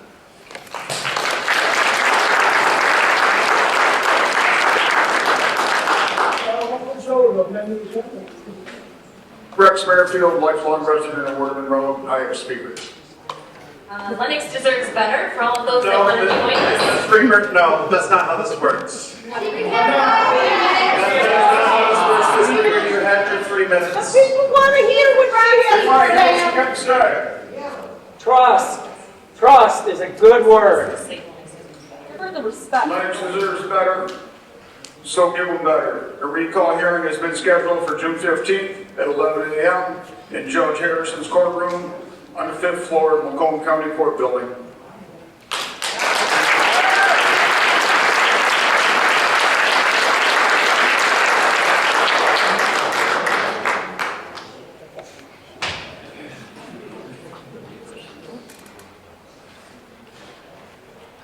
Press the button. Nope, it's got a trigger. There you go. Is it good now? Yep. Okay. The reason for extending the moratorium is because unintended consequences, the things that we don't know. Down Russell, you don't know the things you don't know. We need to have time so that the ordinance can be filled out. And it can't be a copy and paste. A copy and paste from who? This is a new technology. And there's a mismatch between the realities of hidden fragility and techno-optimism driving science and engineering. Complicated systems have unintended, unexpected consequences. And the data center is very complicated and it relies on other systems, which add to that. Everybody remember that big cascade failure we had where the power went out and people were worried it was a terrorist? Yeah. That's a complicated system. It wasn't terrorist. It was a bunch of things that happened. 3 Mile Island. It wasn't one thing. It wasn't something that they expected. It's a complex system. So all I ask is that you just take the time, not to say no data center, but to make sure that it is in the safest way possible to defend our land out here. You look out at a beautiful sunset, you drive down 27 Mile Road, you know what? It has city water from Detroit because of the landfill, an unintended consequence. I've been here my whole life. I graduated in 1984. Go Rockets!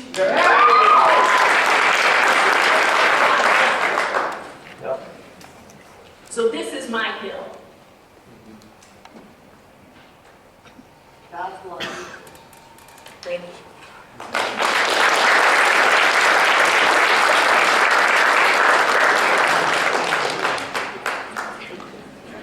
Hello, my name is Robert Buchanan. I live in New Haven, and I am losing faith in my local government today.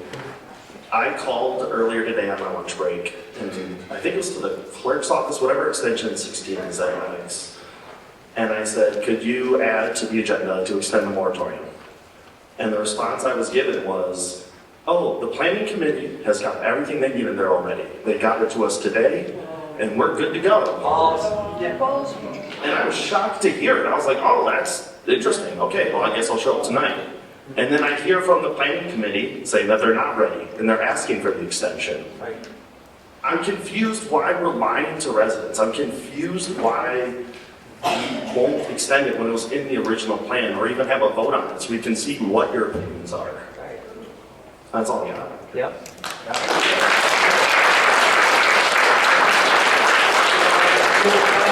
Consent agenda. All items.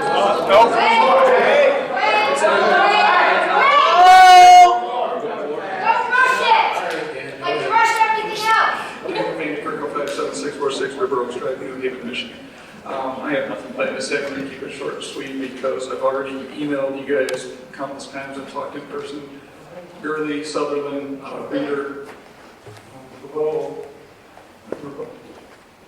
there it is, over there. Disgraceful, embarrassing. I don't know how you guys can show your face in public from this point forward. I've tried talking logically with you guys, I've walked through it and whatnot. I've gotten nothing but absolute gibberish from you guys. It's completely upside down world logic, or lack thereof. What you guys are doing to these people, myself included, is disgraceful. I don't know how you can show up with those.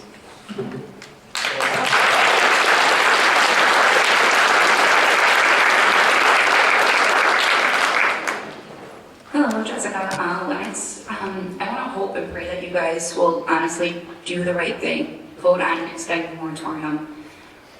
I really hope and believe you guys will do that by the end of the day. Thank you.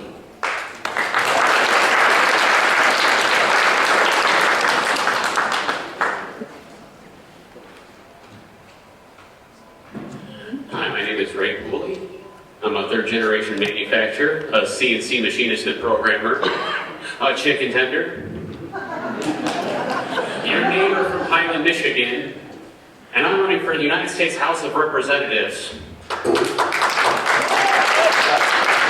Today is not about anything political on my end. Today is about the people here in Lenox. And in fact, today is actually about the people here across the state of Michigan. The last time that I was here on April 27th and May 4th, things seemed to be on the up and up. We were told that a moratorium was going to be extended and that there was going to be several months of actually digging into this and talk amongst the community to try and make things a little bit better. Has the rug been pulled from us? I'm not here to rehash everything that everyone here has actually talked about because I think everyone's addressed most of the things that we're already concerned about. I just want to add a little bit of point. The people know better. And since we know that this data center, all the data centers, aren't willing to invest in our communities because let's be real, they asked us for a handout right off the bat. They asked us for our tax dollars to build here. If they're going to ask for a handout and they're not willing to put back into the community, and they're not willing to pull themselves up on their bootstraps like every single person here probably does every morning. I know I do. Then we don't want them here. Period. Thank you.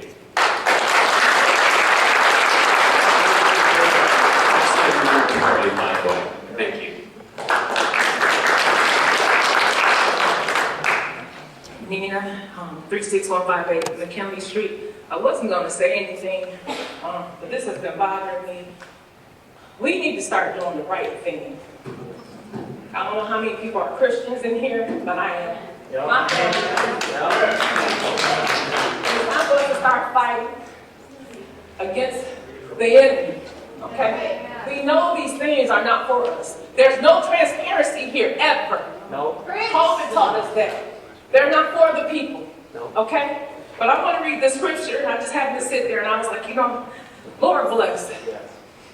We got to stand. I tell my husband, no, I'm in the middle of the night. We have to learn to stand against the enemy. I've been praying and praying and praying. We got to fast. Get on your knees and fast. Okay? Psalms 139. Oh Lord, you have searched me and known me. You know my sitting down and my rising up. You understand my thought afar off. You comprehend my path and my lying down, and are acquainted with all my ways, good or bad. He knows you. For there is not a word on my tongue, but behold, O Lord, you know it altogether. You have hedged me behind and before and laid your hand upon me. Such knowledge is too wonderful for me. It is high. I cannot attain it. Where can I go from your spirit? There's going to be accountability one day. Or where can I flee from your presence? If I ascend into heaven, you are there. If I make my bed in hell, behold, you are there. If I take the wings of the morning and dwell in the uttermost parts of the sea, even there your hand shall lead me, and your right hand shall hold me. If I say, surely the darkness shall fall on me, even the night shall be light about me. Indeed, the darkness shall not hide from you, but the night shines as the day. The darkness and the light are both alike to you. For you formed my inward parts, he knows you, covered me in my mother's womb. I will praise you, for I am fearfully and wonderfully made. Marvelous are your works, and that my soul knows very well. My frame was not hidden from you when I was made in secret and skillfully wrought in the lowest parts of the earth. Your eyes saw my substance being yet unformed, and in your book they all were written, the days fashioned just for me. And when as yet there were none of them, how precious also are your thoughts to me, O God. How great is the sum of them. If I stand count them, they would be more in number than in the sand. When I awake, I am still with you. Oh, that you could slay the wicked, oh God. Comfort me, therefore, you bloodthirsty men. When they speak against you wickedly, your enemies take your name in vain. Do I not hate them, oh Lord, who hate you? And do I not love them? I hate all perfect hatred. I count them, my enemies. Search me, oh God. I said, search me, oh God, and know my heart. Try me and know my anxiety. And see if there is any wicked way in me, and lead me in the way of everlasting. You will be accountable for what you do. To God's name.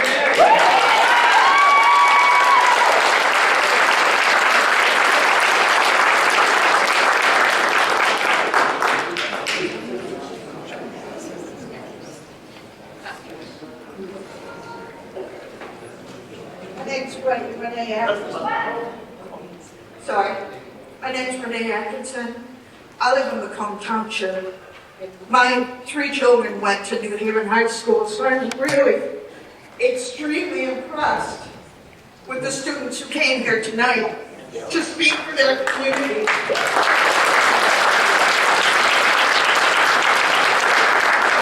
What's also really impressive and really telling is what is this data center to this community?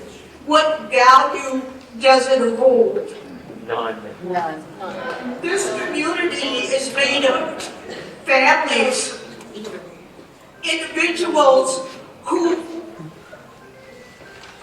support this community. What value does this data center hold? I tell you, I've seen it as a 40-year resident. I've seen the prison built. I've seen the dump site come in. I've seen currently right now from 24-mile road to 26-mile road, the growth of family, individual homes being built. And guess what? They get sold all the time.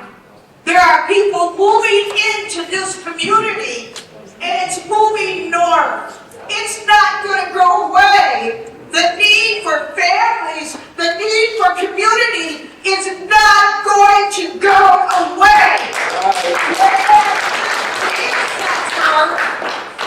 Will probably, technology will bring it out of existence within 5 to 10 years. Despite the 25-year tax abatement they would love to have from Lenox Township. Not that long. Yep. So I'm asking you, it is so important to this community, to our community, that we put a moratorium on this and think about it, and it's not held in the hands of 5 individuals. Right.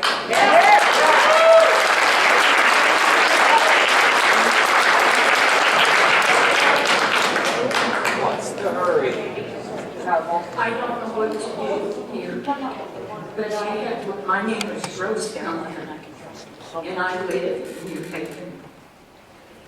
I have spent 22 years of my life living in a communist country, and I come here because I believe that you guys had my best interest at heart. And all you are, all of you are is out after money and to have things that aren't going to be good for this community. God help all of you, because there's no way out for any of you but through Him. You are all going to go to where you don't want to go. Amen.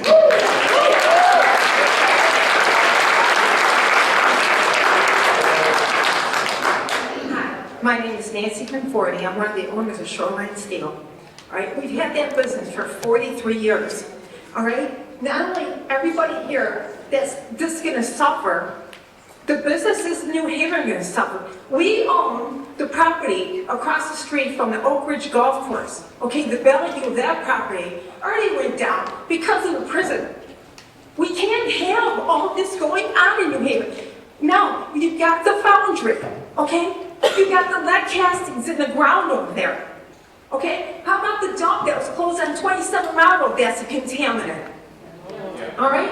Everybody's forgetting about all this other stuff that New Haven has taken in. It's not just the big dump.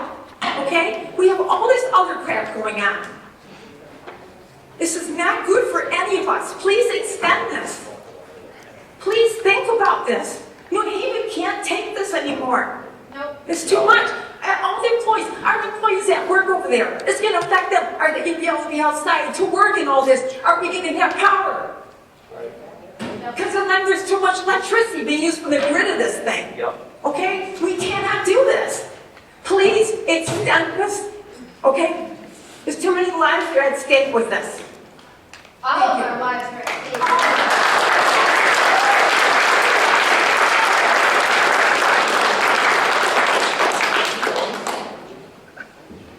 Joseph Moore, Waterman Road. So my neighbors are here. I'm going to be here to support. But the young lady right there spoke of the Lord. The armor of God. Finally, be strong in the Lord and in His mighty power. Put on the full armor of God so that you can take your stand against the devil's schemes. For our struggle is not against flesh and blood, but against the rulers, against the authorities, against the powers of this dark world, and against the spiritual forces of evil in the heavenly realms.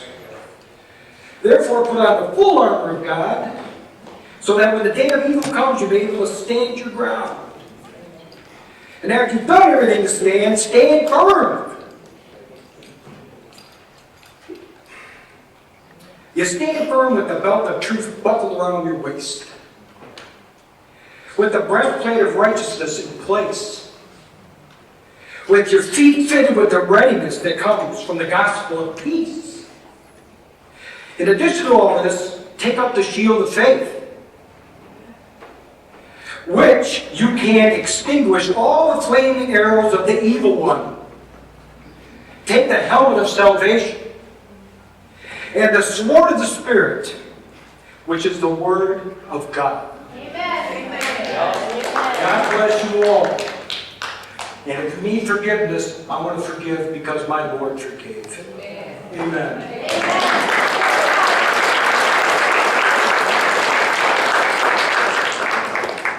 All right, moving on to consent agenda. All items listed under this consent agenda are considered routine by the Township Board and will be enacted by one motion. According to established Township meeting rules, there will be no separate discussion of these items unless a member of the board or so public requests act prior to the meeting, in which event the chair of the meeting may remove such items from the consent agenda for discussion and consideration under agenda item number 8 below. Approval of the consent agenda shall be by majority roll call vote, those present and voting.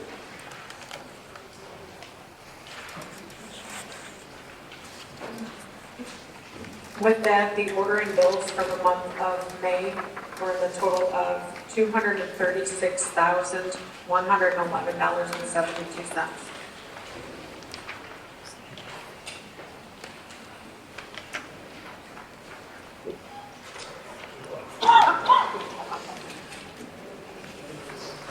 I make a motion to approve the bills in the amount of $236,111.72. I'll second. I have a motion by trustee Rosio, seconded by trustee Marino. Would the deputy clerk please call the roll? Rocio, Yes. Marino, Yes. Sutherland, Aye. Reader, Aye. Hurley. Aye. All right, moving down to unfinished business. Fire maintenance, DPW, concrete replacement proposal. Mr. White? I handed my notes to Mr. Trombley on this because the agenda said he was going to present on it. He obtained all the bids. Good evening, Board. I've put together a packet for your request to rebid this project. This project contains just over 1,770 square feet of concrete replacement down at our fire department, EMS, DPW complex. The reason for this replacement is due to excessive cracking and erosion from over the years of exposure, use, and salt and so forth. As you see, I was able to contact 5 different companies. I did get 4 different companies to bid. One declined to bid because they were too busy. As part of the packet, to lessen any questions or diversions on these quotes, they were all given the same package. Each area was marked out with a diagram by dimensions as well as square foot, with also a rate sheet outlining what type of concrete and how it should be reinforced and so forth. As you can see, the bids do range a little bit, but I'd be happy to answer any questions.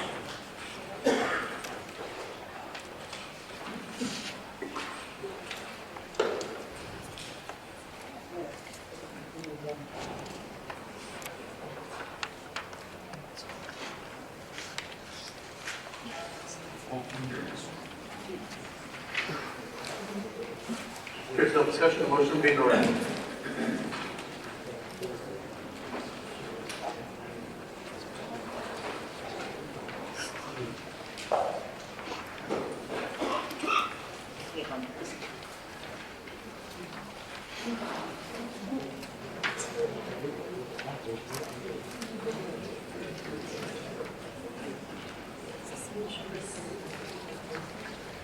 Okay, who would you recommend the contract to? We have a local contractor, Proform, that came in $31,057.50. They were the second lowest bid. The lowest bid came from Patrick Johnson Incorporated, St. Clair Shores, $27,470.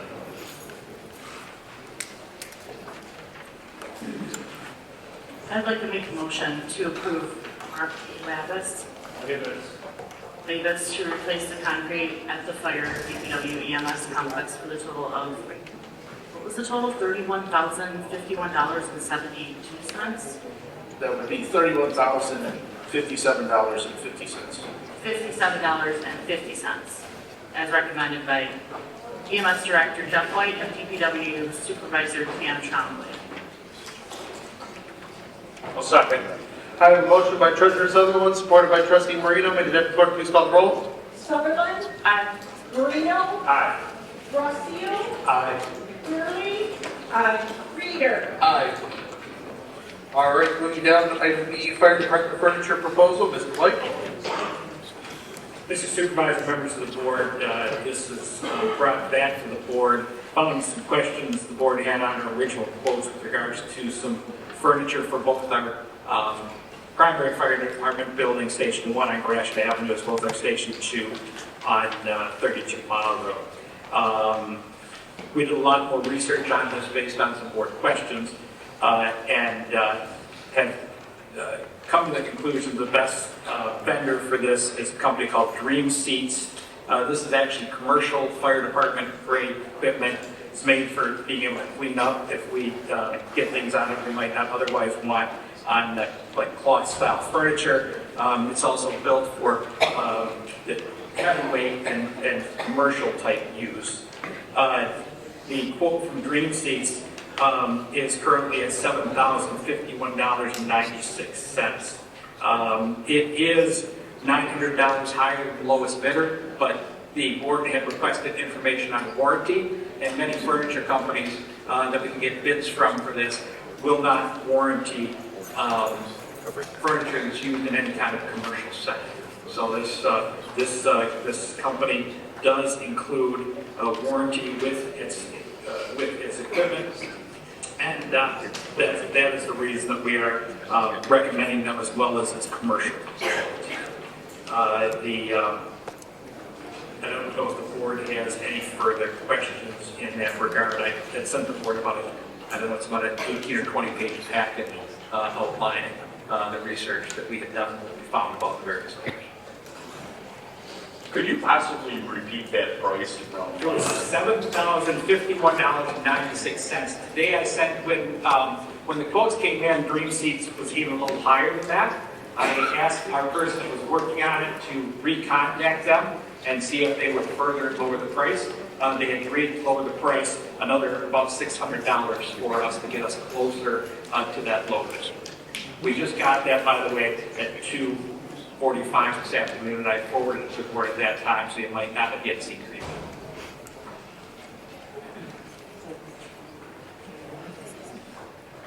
I'd like to make a motion to approve the new quote from GC at the cost of $7,051.96 to purchase furniture for Fire Station 1 as recommended by the Public Safety Director, Jeff White. I'll second the motion. I have a motion by Treasurer Sutherland, supported by Trustee Rosio. May the Deputy Clerk please call the roll. Sutherland? Aye. Rossio? Aye. Marino? Aye. Gurley? Aye. Reader? Aye. All right, moving down to item C, road sign installation proposal, Mr. Griggle. Good evening, board. This evening, to come back in front of you, as of previously mentioned on the May 4th, 2026 Board of Trustees meeting, the Township required a company to install road signs at various locations throughout Lenox Township. We heard the comment this evening by a resident asking when this was going to happen. Hopefully we can give her answer tonight. This initiative began to preserve our dirt roads and restrict access by not allowing semi-trucks to travel them. The scope of work includes installing 48 standard U-channel posts and signs that read "No Through Truck Traffic," each installed at the entrances of dirt roads within the township, as well as 8 additional solar speed radar signs installed at locations given by our Public Safety Administration. Since the previous meeting, the quote listed changed.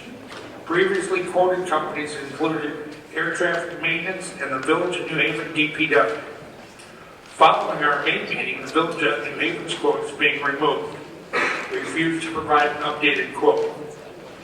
Action Traffic Maintenance at that time had quoted $21,280. The Village of New Haven DPW quoted $10,723.20. At the time of the request, the board asked us to go back out and requote. We did. Today, we bring forward in front of you 3 new prices. Action Traffic Maintenance, once again, quoted $21,280. Signs and More quoted $11,000. Michigan Sign Shop quoted $8,800. Speaking to them this afternoon again to verify the equipment and how the installation was going to be done, we feel confident in moving forward and recommending to this board for Michigan Sign Shop to proceed with the installation of a total of 56 signs, 48 standard U-channel post signs, and 8 solar speed radar signs throughout Lenox Township. This is presented to you from the supervisor's office after the request of the ordinance has been in place. Once these signs are up, they'll be able to be enforced by law enforcement on all roads. Any questions with that? Bring it back to the board for any questions or comments. I'll make a motion to approve the Michigan Sign Shop at the cost of $8,800 to install Township 56 road signs, 48 U-channel posts, and 8 solar speed radar signs at the recommendation of the supervisor's office. I'll second. I have a motion by Treasurer Sutherland, supported by Clerk Gurley. May the Deputy Clerk please call the roll. Sutherland? Aye. Gurley? Aye. Reader? Aye. Rossio? Aye. Marino? Aye. All right, moving down to new business item A, Richmond Lennox EMS Station 3 bid award. Mr. White? Yes, sir, Mr. Reader. This award is actually for the replacement of a now coming up on a 23-year-old generator at our EMS station number 3 located on Gratiot Avenue. That device is simply at the end of its useful life. And we weren't able to secure a grant for its replacement. The township, as with most grants that come from the state, will be required to pay the initial dollars out for the generator, but then will be reimbursed by the state of Michigan. The EMS will pay all costs as it relates, or will be paying all costs as it relates to Mr. Safe's work on this, our township engineer, who helped with the preparation of the bid document and will help us with the contract document for the successful bid. The bid we recommend, based on the bid opening, which was conducted on May 27th here at the Township Hall, is for Sawyer Services. Sawyer is an electrical services company located in Chesterfield Township at the amount of $74,716.48. They are the lowest bidder. The state today, I contacted the state office that deals with this grant, and they have given us the go-ahead to move ahead if the board should award the bid. Am I to get this right, just for reference? We're going to put up the 74,000, and then we'll be reimbursed. That is correct. The state will reimburse the township. They would. This was a grant for local units of government. Since the township owns EMS, we were able to run the grant through the local unit of government. We could not run it through the emergency medical service. I just want to make sure that's clear. Yes, sir. Yes.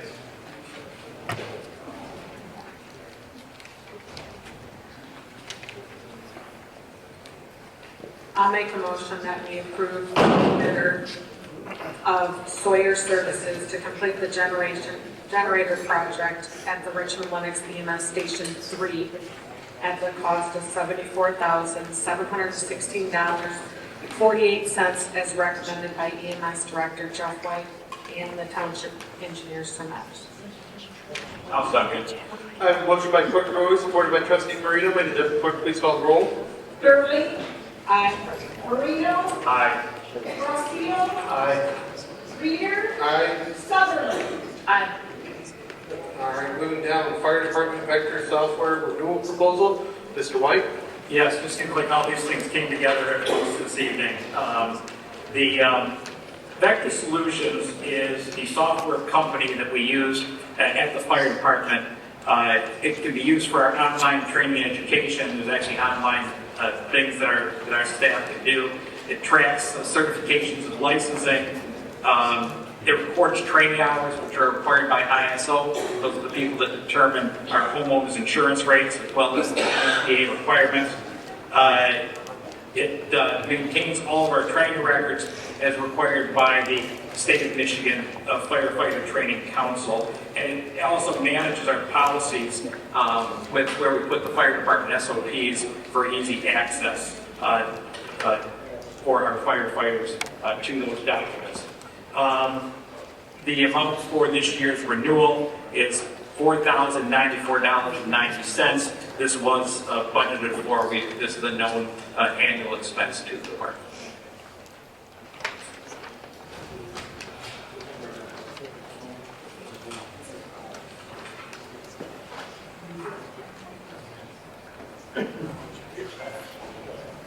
Good, there's no further discussion, motion will be in order. I'll make a motion to approve the annual renewal of Vector Software at the cost of $4,094.90 as recommended by the Public Safety Director, Jeff White. I have a motion by Treasurer Sutherland, supported by Trustee Rosio. May the Deputy Clerk please call the roll. Sutherland? Aye. Rossio? Aye. Marino? Aye. Gurley? Aye. Reader? Aye. All right, moving down, Smart Municipal and Community Credit Contract. No, it's quiet. Yes, sir. This is something done annually, and for the purpose of the audience here who actually pays for this through a millage that is voted on annually for Smart Bus. The Township of Lenox received funds back from that mill you pay for Smart Buses to operate the little shuttle vehicles that you see throughout the community that for the most part take residents in need to things like dialysis, oncology, physical therapy, medical appointments. It even gets folks to work who might not otherwise be able to drive because of various medical conditions. The pass-through of these funds, this pass-through agreement, as these credits, they call it, actually are approved to come to Lenox Township, and then they pass through directly to the Richmond Lenox EMS Ambulance Authority, who operates those buses.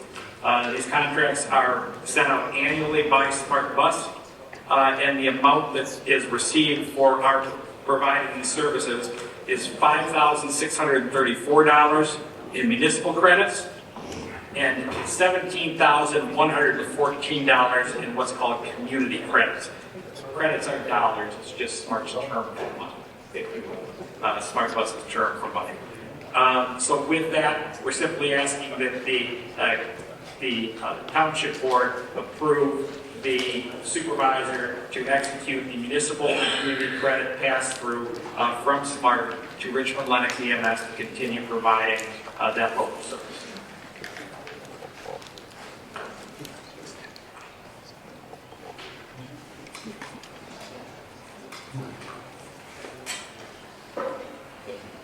If there's no further discussion, motion will be in order.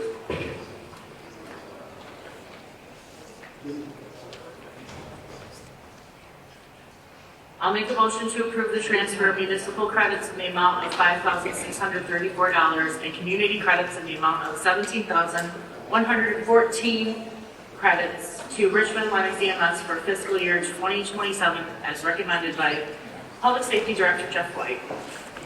I'll second. I have a motion by Treasurer Sutherland, supported by Clerk Gurley. May the Deputy Clerk please call the roll. Sutherland? Aye. Gurley? Aye. Marino? Aye. Reader? Aye. Rossio? Aye. All right, moving down to item D, 2026-2027, using charge rates for water services. Mr. Trombley? For the police and support, I'm going to turn the next two items, the water and sewer rates, over to our township engineer.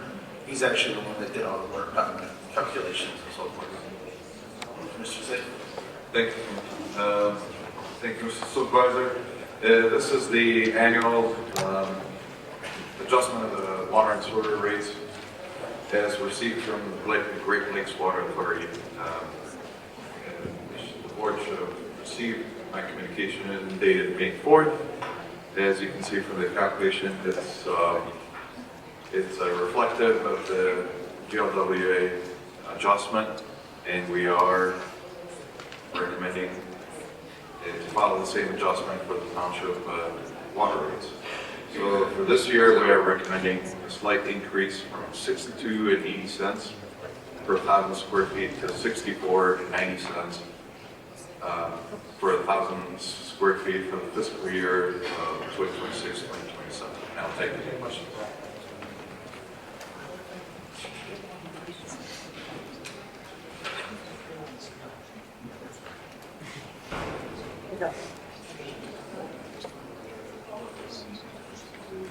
If there's no further discussion, the motion will be in order.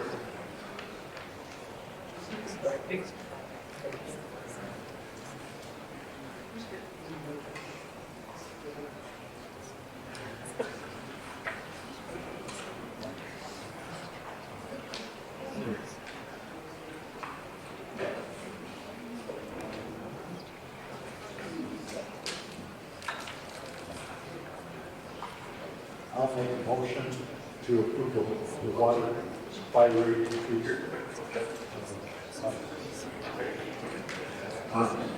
I'll make a motion to approve the water supply rate increase from 62.80 to 64.90 per TCF for fiscal year 2026-27, approximately 4.1% annual, or $1.93 per month per household. I'll second. I have a motion by trustee Rosio, seconded by trustee Marino. May the deputy clerk please call the roll. Rocio, Aye. Marino, Aye. Sutherland. Aye. Reader, Aye. Gurley. Aye. All right, item E, 2026-2027 user charge rates for wastewater disposal services. Mr. Safe. Thank you, Mr. Supervisor. Again, this is a similar calculation for the wastewater, sanitary sewer. Proposed rates, again, it's a pass-through, but this is from Macomb County Wastewater Disposal District.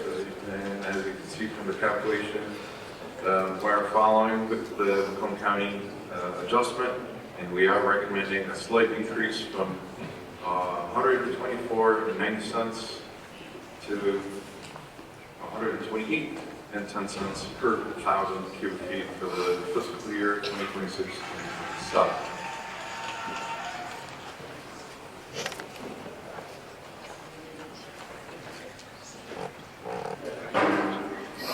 If there's no further discussion, the motion will be in order.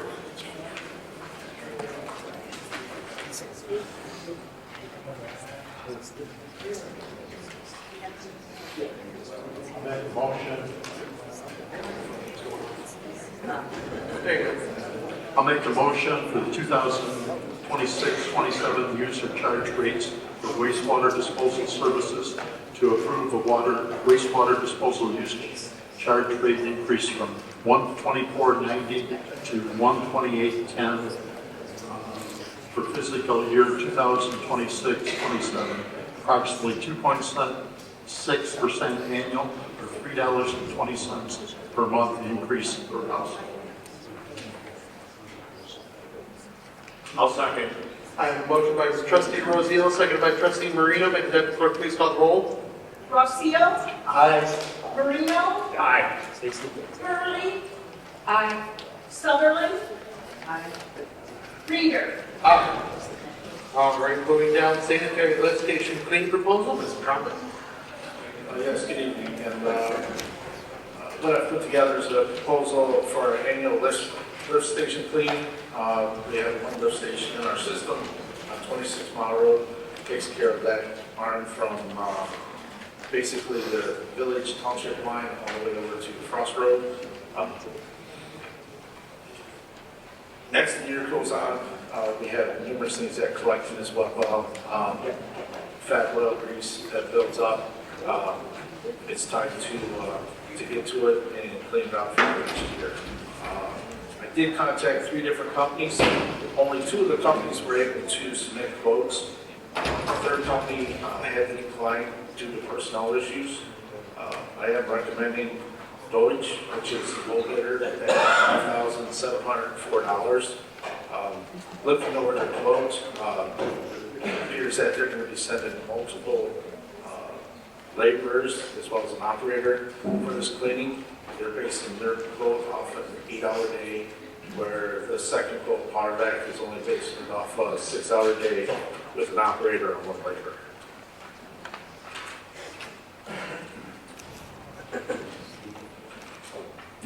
Mr. Trombley, my question is that the one said that they would be taking the waste with them. The other ones said that they would be leaving it there. If needed. And what that means is if the amount of fat, oil, and grease that is pulled out of that exceeds the capacity of the truck, then we want them to continue. The overage will have to be left on site until it can be collected. For them to come back. Now, I will say though, if that happens, there'll probably be an additional charge for them to come back and collect that extra waste. Because these prices are based off of 1 day with the amount of hours that are listed on one truckload. Obviously, this level is about 12 feet diameter and about 40 feet deep. And it's kind of hard to estimate if there's going to be more than that, because I cannot see what's on the floor. But I do not expect it to exceed your truckload.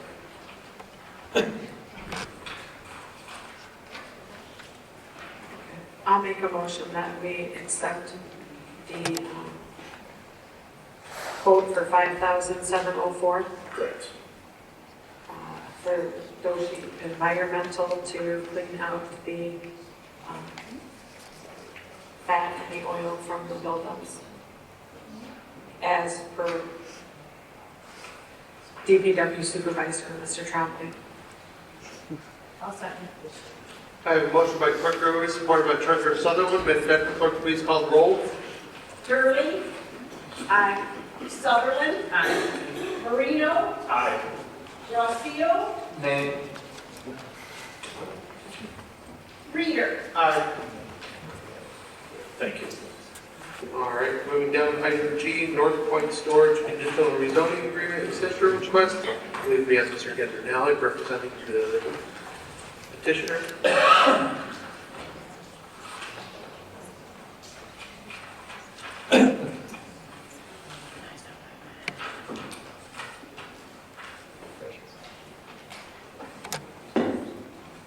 Did I do it right? Okay. Gary Underdock on behalf of Adam Janix and North Point Storage. I gave you a letter on May 18th, 2026 outlining the history of this conditional rezoning and the fact that the engineering company was sold and it slipped through the cracks as to an extension. So we're asking, it's the same plan, that the second extension be granted such that it would run through July 31st, 2007. He does plan on starting construction this year, and we did have a meeting with your staff people as to what transpired, and so that's why we filed this letter and this request for an extension.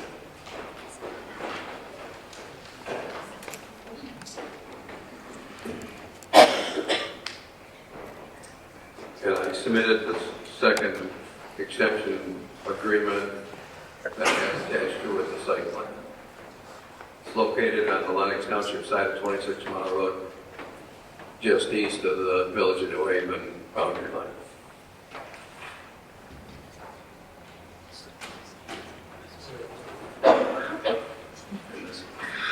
This is Adam Janix, the owner. Hi, good evening. We currently have a small operation here in Lenox right now in Gratiot, as well as in Castle Township and Ira Township as well. We're a small family-owned business. We have quite a bit invested already in the planning and engineering on this project. We are committed to the project. I think it'll be a good fit and a nice quiet operation. And we're asking for this request. And Adam lives in Chesterfield Township. Chesterfield Township, yep. So do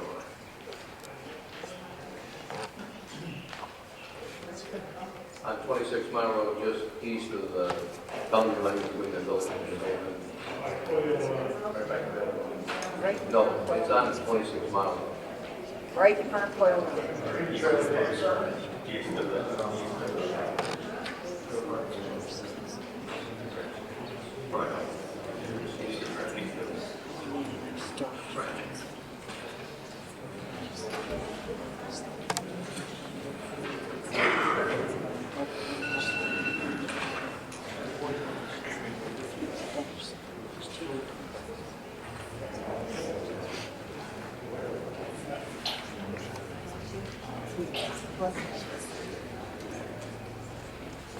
This butts up right next to the car park, does it not?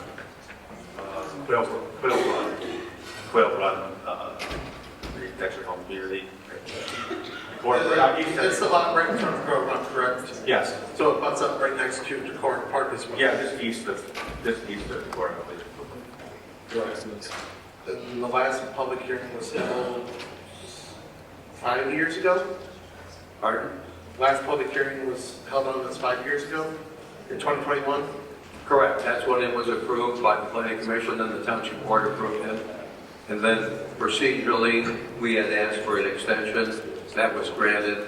The extension terminated January of this year, we didn't come in timely, so we're asking now that the extension, before we had gotten 2 years extension, now we're just asking that the extension be through July 31st of 2027. It's the same site plan. We've done engineering. We've been in contact with the road commission and the drain office.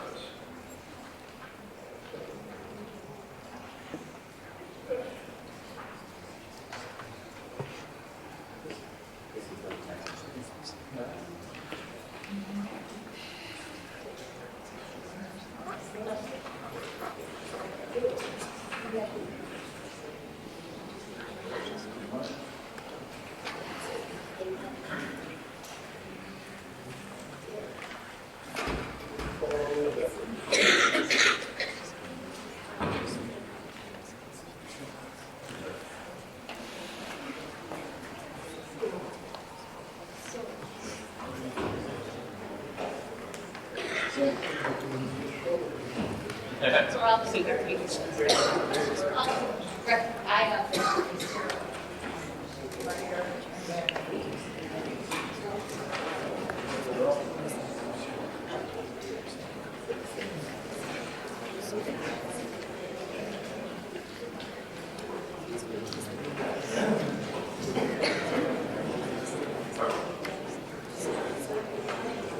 Three minutes is up.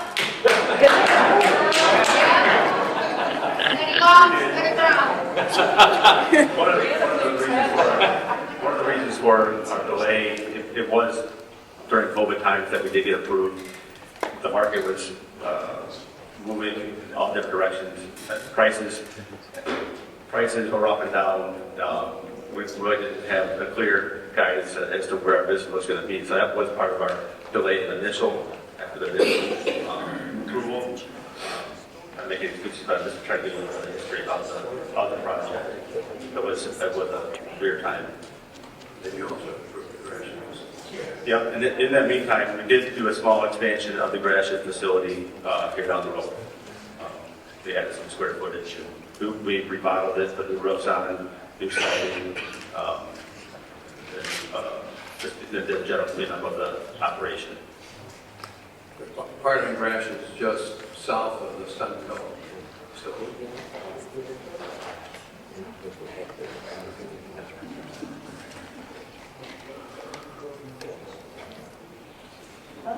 There's no discussion from the board, a motion will be in order.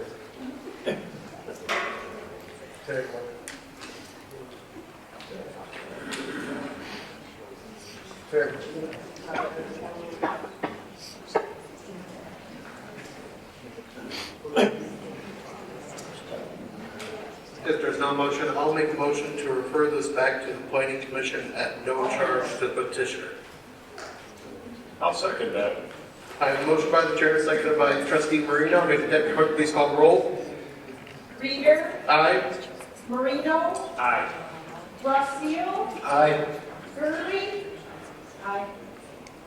Sutherland. Aye. So question.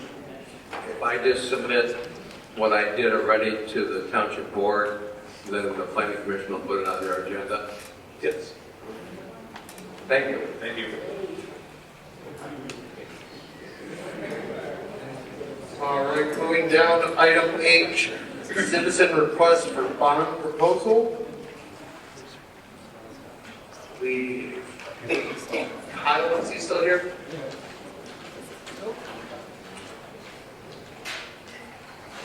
That's disappointing.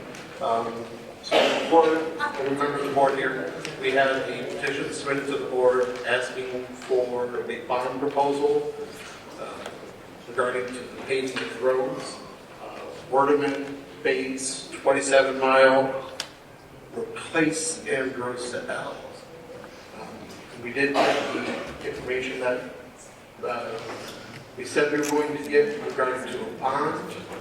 It's the board's decision if we want to move forward with this, place it on the agenda, have a public meeting on the ballot language. So it is the board's decision on where we want to go.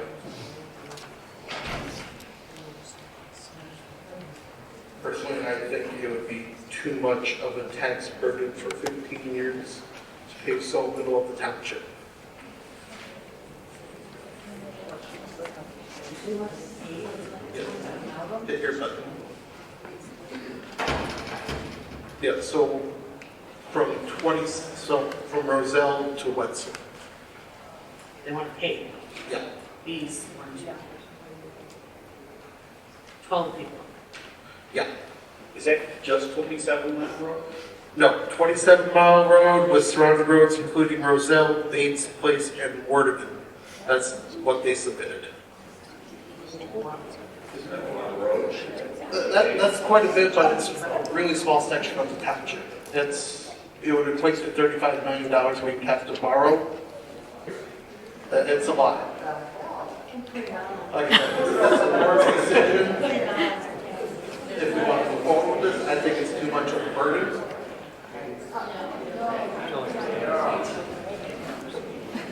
We're just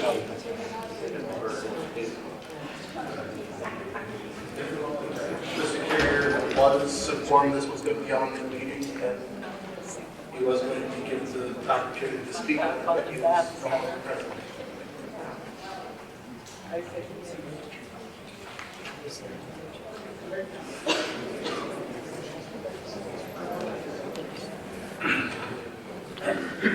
I would like to make a motion that we do not move forward with the bond proposal for $35 million to pay Bates, Roselle, 27 Mile Road, Place Road, and Wordeman due to the amount of expenditure for a small portion of the township roads. I'll support that motion. I have a motion by Rosiel, supported by the chairman. Clerk, please call the roll. Rossio, A. Reader, Aye. Gurley, Sutherland, Marino. Aye. All right. Item I, request to update board meeting administration policy. Mr. Marino, it's all you. Yes, I brought this up for this discussion. As everybody knows, public comment in the second public comment, I should say, is an unnecessary public comment. Oh, sure it is. Of course. Let me finish. It is not a requirement by any law.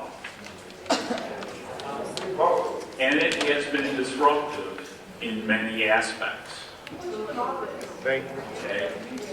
Okay. I don't know what to do about this because I didn't bring this in. I brought it up for discussion. I don't like the fact that it has turned out to be a name-calling venue. You don't like the non-transparency? You guys are public officials. We're at the scan. Yes. Step aside. People got bad things to say. We elected you. You don't speak it. It has become a name-calling venue in which Mr. Rosiel has been part of, I have been part of, and just about everybody in this board has been part of. I don't think we should have to.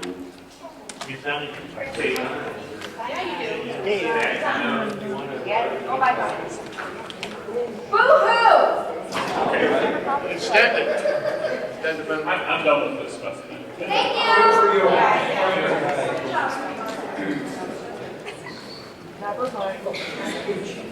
So, are you? I'm done. Yeah. So moved. No. All right. Is there any other discussion on this item? All right, we'll move on with no action. So the next item on the agenda is item J, Park and Rec Senior Center Handicap Parking. Mr. Grabo? Good evening, board. This evening, I'm bringing forward in front of you, our senior center and parking lot has multiple handicap parking spots, some without any signage out front. As we have moved forward and brought the senior community center online, we've been diligently waiting not to restrict the parking lot completely, because we know that we have repairs to that parking lot, and that parking lot in this area has never been repaired or replaced. Since the building of this facility in 2007, there's been repairs. But with that being said, part of that is the reason we're not restriping at this point in time. We are asking this evening, though, to have signage properly updated with multiple handicap parking spots for our seniors in that area. There's been a proposal to solve this issue. The Supervisor's office has approached multiple companies and is pleased to present 2 quotes for Bush Concrete Products and Newcast Precast Steps and Concrete Products. The scope of work includes delivering and installing of 8 concrete bases with posts included in each of our handicap spots. This evening, Bush Concrete Products is recommended at $2,417.86. Newcast came in at $2,670.42. And I correct myself, the recommendation is in fact for Newcast to proceed with the delivery and installation of a total of 8 concrete bases with the posts within Lenox Township building parking lot. This also takes care of part of our rec center area on the slow turnaround area right by the signs, so that we have no parking in that area. They continue to block that area, and in case we have emergency equipment, we need to make sure we keep that open. So with that, I'll bring it back to the board for any questions or comments. We are asking for an approval this evening for Newcast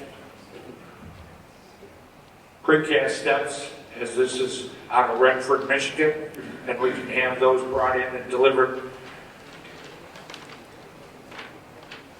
Once again, that's a total of $2,670.42.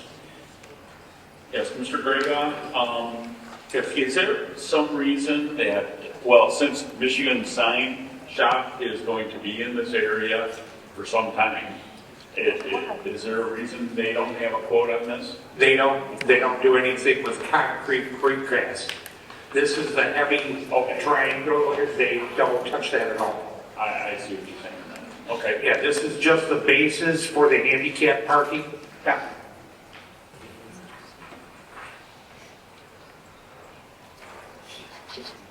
I'll make a motion that we approve the senior center parking lot handicap parking spots to Newcast in the amount of $2,670.42. I'll second. I have a motion by Clerk Joyce, supported by Treasurer Sutherland. May the Deputy Clerk please call the roll. Gurley? Aye. Sutherland? Aye. Reader? Aye. Marino? Aye. Rossio? Aye. All right, moving down to item J. Sorry, not item J, item K, citizen hardship request, Mr. Grabo. All right, good evening, board. This evening you do have information in front of you. I'm going to request the privacy and then go with the top cover letter. Encloses a temporary hardship occupancy approval form pursuant to section 719 .71 of the Charter Township of Lenox zoning ordinance. This document outlines in terms and conditions under which the Township Board may permit a temporary occupancy of a travel trailer or camper on property due to a qualifying hardship situation. The approval is temporary in nature and is intended to provide short-term accommodation during circumstances such as home construction, property damage, medical hardship, or other approved situations. By signing the document, the individual of the property owner acknowledges and agrees to comply with all conditions of approval, including but not limited to time limitations of the approval, permit and inspection requirements, ongoing progress requirements, sanitation and utility regulations, property maintenance standards, recreation provisions for non-compliance. Please review the document carefully prior to signing. If approved by the Township Board, the signed approval will become part of the official property file and must be complied with at all times during the temporary occupancy period. I will tell you that the Township has in fact met with this particular resident. We've reviewed the program, we've reviewed the issues at hand. It is highly recommended at this point in time that we move forward, asking this board for a 6-month temporary occupancy to address the hardship issues and handle this situation. Any questions or comments? I'll be more than happy to entertain this.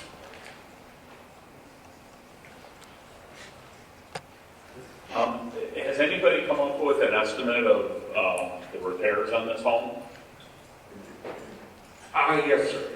But the estimates are not able to be completely done until a number of things have been accomplished outside prior to that. We are trying to work with the resident to save the structure, but this is not an easy task, that there is a step process in this.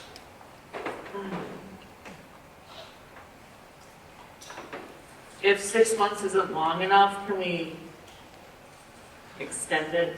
As a hardship goes, I do have the opportunity within this documentation for the homeowner to come back. Contrary to a number of things, this is a very active issue for us, and we have worked with a number of residents throughout the township that we do not bring forth information that's private of nature. So we will come back in front of the board and request an additional time frame if it is so needed. This is quite an egregious opportunity that needs to be handled, and it is a person's home. So I do respect their privacy and request the board for that. But yes, ma'am, we can in fact return it back to the board for additional time frame if required. I'd like to make a motion to permit temporary occupancy of a travel trailer or camper on the resident's property due to a qualifying hardship situation.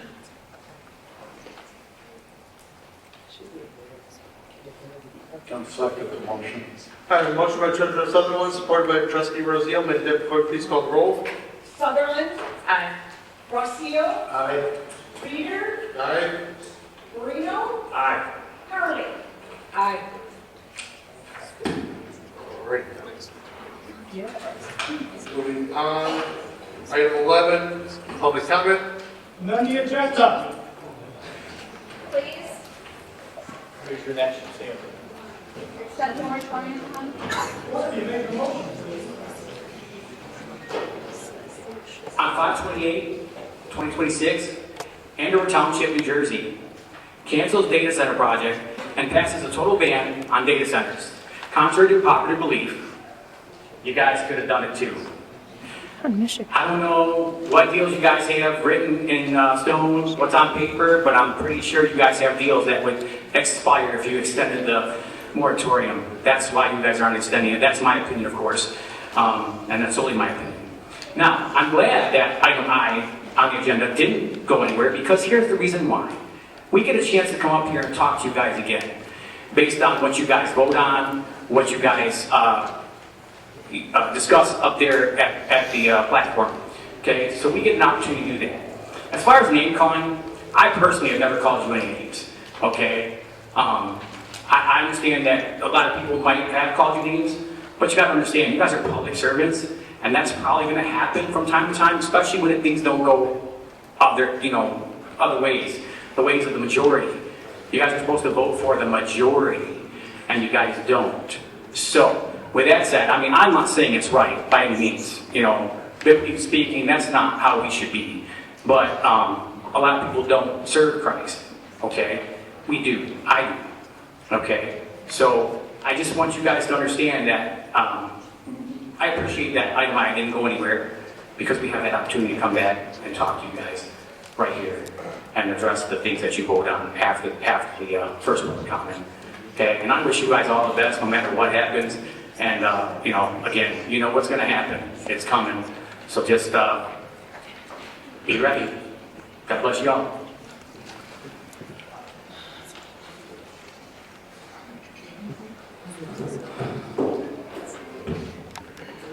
Brian, listen, you guys know where I live.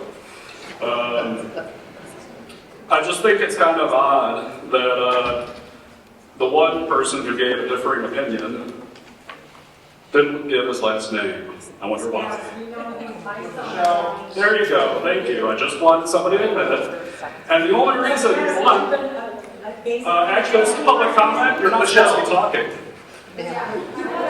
You're not supposed to talk. So, the only reason why I'm bringing this up, and I would not go after any family member like that, but the reason why I'm bringing it up is because he's running for a board seat. So now you all know when you go to vote that Ryan Gurley publicly gave all this pro-data center stuff tonight. Who's backing him? What's that? Who's backing him? Nobody asked. Well, you just have to get 12 signatures, or however many signatures they require. Anyway, the other thing I wanted to bring up, personally, I don't know how everybody else feels about it, but personally, as a Decorah Park resident, I'm in favor of North Point moving forward. It would create a walking path between Quail Run and Decorah Park, which is really desperately needed. It's a dangerous path that the residents of Quail Run has to walk in the street because they don't have a sidewalk. I actually just had a New Haven High School student come to me asking because he thought that Quail Run and that property was part of New Haven. I had to let him know that, unfortunately, no, Quail Run isn't New Haven, it's Lenox Township, and that's you guys.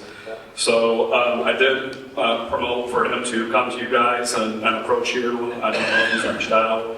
I also encouraged him to come to one of the meetings, not this one, because I knew it was going to be very long. But it was nice to see, yet again, another high school student that is getting engaged in civics and politics. So it was nice to have him reach out. So I would just strongly encourage the Planning Commission and you guys to allow North Point to move forward. Thank you.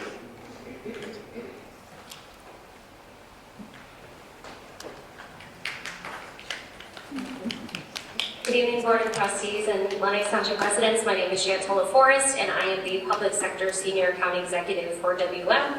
I've had the pleasure of working with the Township and its residents during my tenure at WM, managing the Municipal Solid Waste Agreement.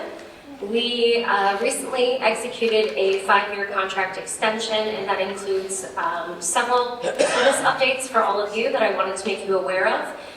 First and foremost, starting next Monday, June 8th, you will all be receiving new 96-gallon trash carts. Those will be delivered to every residence in the township by our vendor that we partner with on those carts. We anticipate that most of the delivery will take place on Monday. There may be a few that are delivered on Tuesday. Each cart will have a tag on it instructing you to leave your old cart at the curb. We will be collecting those carts starting Tuesday, June 9th, potentially through the 11th. So if it doesn't get picked up on the 9th or the 10th, just know we're coming through to get it. We do recover those, scrap and recycle the material to make new carts. With that, you can also continue utilizing your existing recycle cart that you have. We are not going to be rolling out new recycle carts because those are relatively new to the community. However, if you do have an 18-gallon bin, we do ask that you upgrade to a cart. We have 2 different sizes available, so if you are still utilizing a bin and you need a cart, feel free to hunt me down before the end of the meeting. I'll help get you taken care of. Just a few reminders, we do ask that trash is bagged and the bag is tied before you place it inside the cart. Conversely, with recycling, we do ask that it's clean and dry and loose, that you're not bagging it or putting any of those single-use bags inside the recycle cart. Loose bags that are placed outside the cart, any personal cans are no longer going to be collected, so please ensure that you're putting all material inside the carts with the lids closed. And the last update is that bulk collection, which currently aligns with your service day, which is Tuesday, is going to be moving to Friday. So I know it's a change. I know a lot of you have been putting bulk out alongside your trash and recycle for years, if not decades. So, we're going to work with you as we move through that process and create some new habits. The first date of new service is going to be Tuesday, July 7th, and the first new bulk item collection day will be Friday, July 10th. Every household can set out 1 bulk item per week, and we do request that you schedule that bulk item for collection prior to placing it out at the curb. You can call our call center or you can do so online. Thank you, Shane.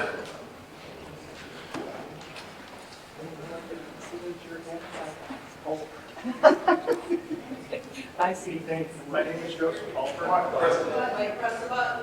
Thanks. Good evening, my name is Joseph Alford. I live at 28155 28 Mile Road here in Lenox, Michigan. A lot of my thoughts are moot because I missed the beginning of this meeting, but I appreciate to be able to publicly speak here after.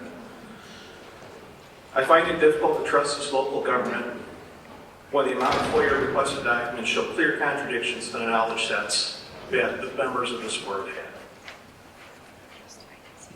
I asked to meet with each member of this board to understand your personal thoughts, opinions, outside of the business meeting, because this is not the place for me to ask that, as to whether or not you guys have personally gained and what your thoughts on data center ordinances are.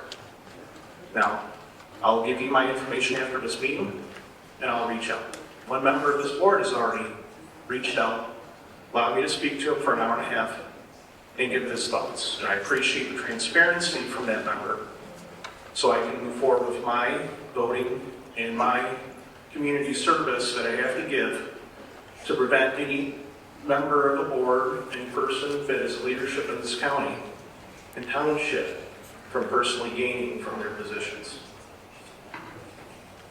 In the current state of the ordinances and lack of transparency, I don't support a data center company. I appreciate the research that is provided as to what data centers do, whether or not their merits justify the costs that they bring to the community. Those costs need to be outweighed and need to be enforced when there is any lack of enforcement from state legislation.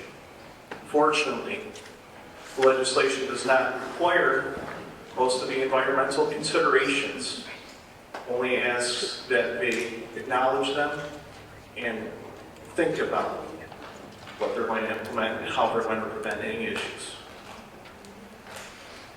Let the Planning Commission do their job properly. It's to everybody in this public. And let the people of this township decide what is in their best interests. Thanks.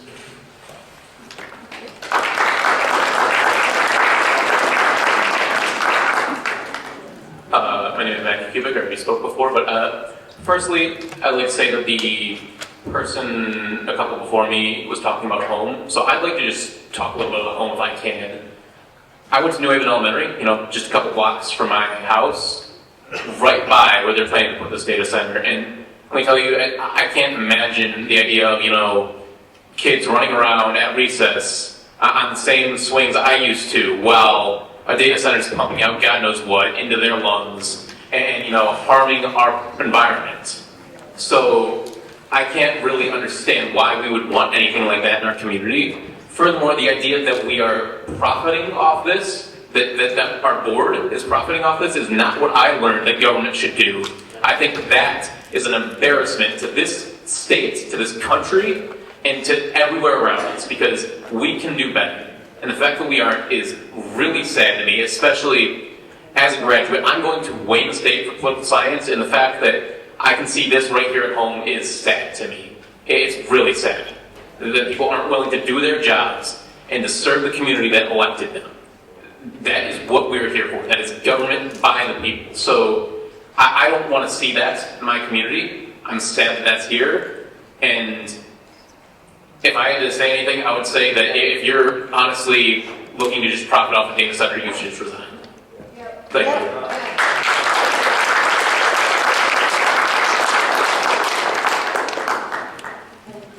Hello, my name is Kyrie Todorudis. I spoke earlier, but I'd like to piggyback off of what Matthew said.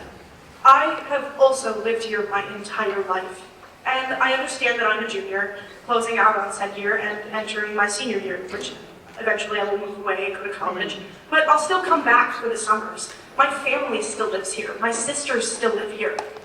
And I feel that it was incredibly inappropriate and poorly timed to visit as a guest speaker at our high school, especially with the information that you put in your presentation, the one that my friend handed back to you. I feel like you guys need to remember who put you in office. All of the people sitting here. I understand that I'm not old enough to vote, but myself and my peers are your future voters. So when the 2028 election comes around, you'll see the consequences of your actions. I don't understand why a 17-year-old can wrap her head around this more than I feel any of you sitting up there can.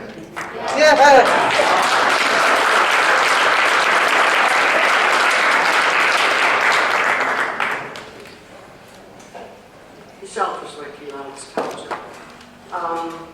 I've watched your responses to all of these comments from all of you, and I'm not naming names. It's just astounding. It's as if you guys just don't care about anything that any of us are saying. Your minds have already been made up. Your pockets have already been filled. I don't know what's going on, but this is just totally unacceptable. I'm watching you go through your agenda that doesn't have an extension on moratorium that you should have had on here. No doubt, should be on here. You're spending all kinds of our money on all kinds of things that may be needed, but could be tweaked a little bit maybe, but you don't care because you've got your pockets lined. I'm really surprised that somebody didn't say something about the what? Excuse me. She's trying to talk. Thank you. You interrupted everybody before. Who are you? I would like to reclaim my time. Go ahead. Letter G, North Point Storage Facility rezoning. Nobody said anything. You've already got that spot planned for something in your I-94 development district. We can see that you guys are lying to us as we sit here and watch you do it. I would like a call to the board, or a call from the board, or something along those lines, however the heck you have to word it, to get you guys to agree to an extension on the moratorium. It needs to be done. You need to step up to the plate and represent your people.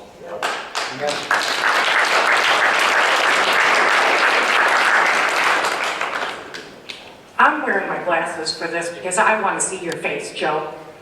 Linda, Linda. She's rolling in her grave. Your first wife is rolling in her grave. The woman who used to come get peanuts from me to feed chipmunks. Start crying, mister, because you're going to be crying after it's all over. Hey, Marino, your first wife rolling in her grave, too. If these women were alive, you guys wouldn't be doing this. They poison you in your sleep.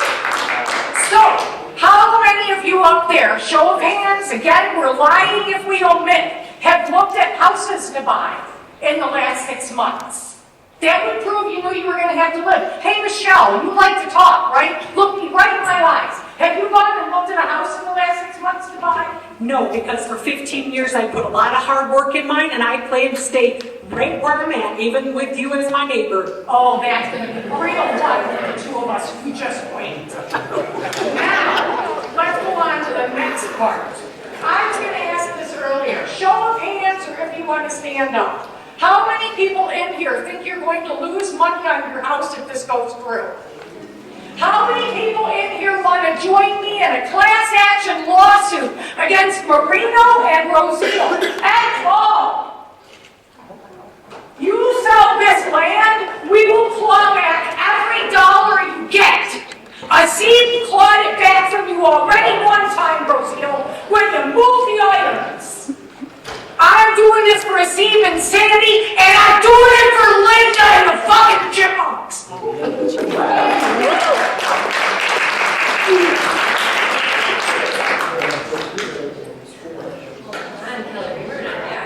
I do have a question for the board.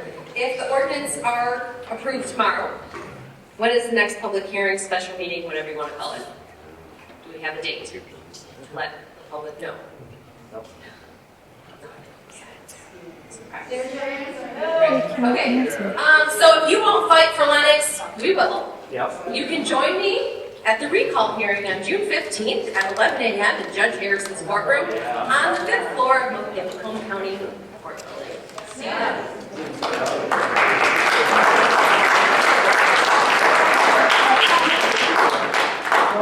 Robert Cannell, 57367 Minneapolis Street. A reminder that tomorrow is the Planning Commission meeting. The way it's set up is that the public hearing will be held. You can speak your piece. We have a few minutes to make changes, I guess, because it's actually on the agenda, it's discussion at the end of it. And I'm guessing you guys want us to approve it because you're not putting a moratorium in place. And you have all those people up there, those 7 people all freaked out because, what if I don't vote yes? What if I don't vote yes? What if we don't have an ordinance when the moratorium runs out? You have threatened, basically, the planning commissioner with that. You have strapped their hands. You have not allowed them to get proper consultation from people that are specialists in this field. And you purposely are doing that. So please, before this meeting's over, amend your agenda. Somebody make a motion to add it to the agenda and take a vote on it. Maybe you vote yes. But you can vote to put it on the agenda, you can vote to second it, and you can still vote against it if you want. But do it in public, please. Do it in public. Also, I thought about a little bit about voting. Like the the I-94 district, altering so much land of the township should not be in the hands of anybody. Sorry. Should not be anybody within the administration or board purview.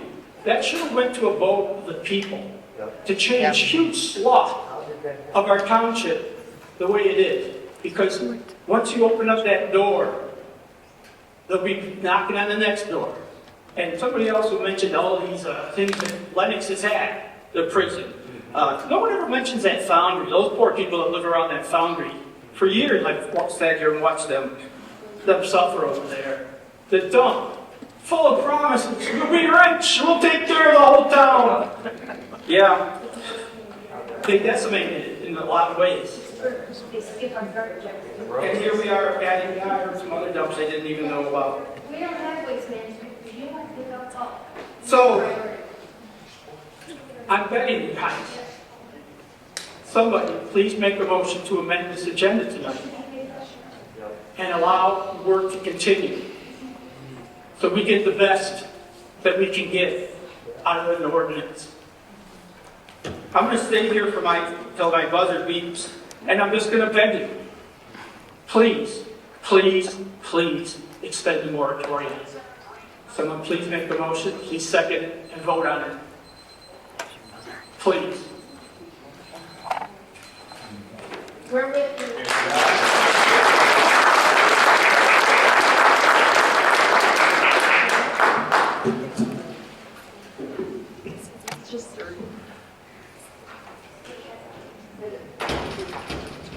My name's Sierra Garcia. First off, it's just such a shame. Everybody's time.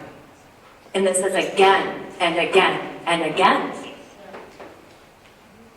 It's worth it to you guys to continue doing this. No one can comprehend this. It is selfishness. It's ridiculous. So I'm looking up during this extremely long agenda, which is convenient it seems, but there's a website called boardeffect.com, and I'm just going to read it verbatim and quote this. Who sets the agenda for a board meeting? It may seem to some members that the board meeting agenda was written and printed minutes before it magically appeared in every board member's packet, the packets that the public is not presented here in this township. The reality is that the board chair probably started working on it shortly after the previous board meeting. The board chair is the primary person who creates board meeting agendas. Typically, the board chair consults with the executive director when setting board meeting agendas. Board chairs may or may not openly ask officers and board members if they want to add items to the agenda. Was anyone asked to add the extension of the moratorium? Did anybody ask you, Supervisor Reader, to add the extension? How can you not say that? Let's see. Either way, all board members have a right and a responsibility to bring important matters before the board. You still do. The meeting's still ongoing. What's more, the board chair isn't allowed to disallow meeting agenda items unless they relate to discussions the board previously made. It rarely happens that a board chair would not allow an item to be added to the agenda. If it should happen, it's considered an abuse of authority, and any board member, any board director can move to add the item to the agenda and put the motion to the vote regardless. Board members can amend the agenda before or after someone makes a motion to adopt the agenda. To do this, any board member can motion to add items, delete items, or change things around. Once someone motions to amend the agenda, the board takes a vote and the majority rules. Once approved, it's not as swift or easy to amend the agenda and the meeting has started. That's because once the meeting has started, the agenda items belong to the meeting, technically speaking. And the board members who put them on the agenda no longer own them. At that point, a motion to amend the agenda would require a 2/3 vote or a greater majority to pass. Mrs. Gurley, are you going to request the amendment to the agenda? Sutherland? Reader? Rosio? Marino?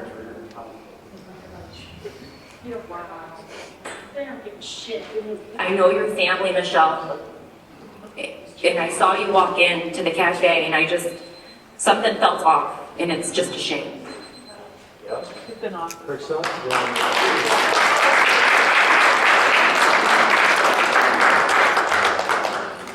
So to answer Sierra's question, I was at the last planning meeting, and I'm pretty sure that Board Member Rozek did ask for a motion to extend the moratorium. Pretty sure she did ask that. You guys were there? So I'd like to know why it's not on the agenda, as it should have been. Right. Also, when it comes to hiring these positions here, where we hire individuals in the township, do we want to see fiscally responsible people, background checks, especially if they're going to be in high-up positions in the township? Absolutely. So why hasn't Mr. Grabow paid his taxes on time since 2022? Yep. Hey, so micro business, sir. Federal taxes. And they have not been paid on time since 2022 summer.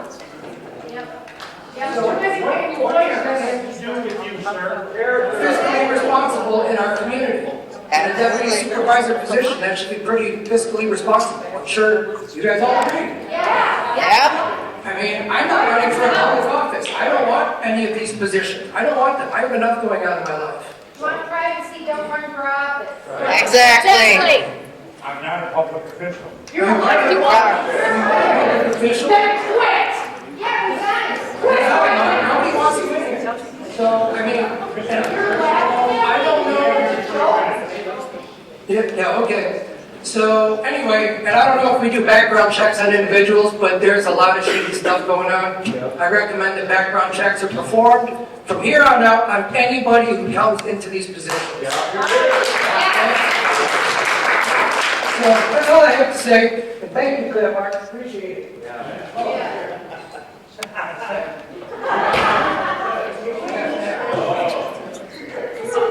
Hi, this is Chico again. I'm not saying anything anybody else has said a million times already.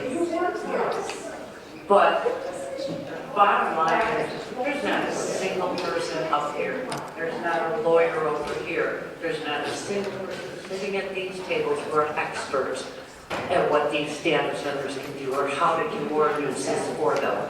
Not one of you. So where do you get off being so arrogant as to think that we don't need an environmental specialist, a lawyer that deals with the environment? How arrogant are you to think you can just push this crap through without getting professional opinions, which you guys have no idea what's behind it? None. I would hazard to guess there's not a single one of you that could come up with half what should be done with an ordinance. And I think it's disgusting. I think every person in this room is so incredibly and undeniably disgusted with the board, to the point where there aren't even words to tell you how disgusted we are with you, and the fact that you would play with people's lives, the people who elected you for our well-being, to watch over our well-being, and you're just lining pockets, you're kowtowing to whoever, threats, whatever, and not one of you seems to give a damn about what you were hired to do. Bottom line is, none of you know the impact. None of you know what has to get done. So it is extremely irresponsible not to extend this moratorium, allow an environmentalist in there, allow a lawyer that deals with this, to go through and make sure, if you're going to ram this down our throats, that it's done right.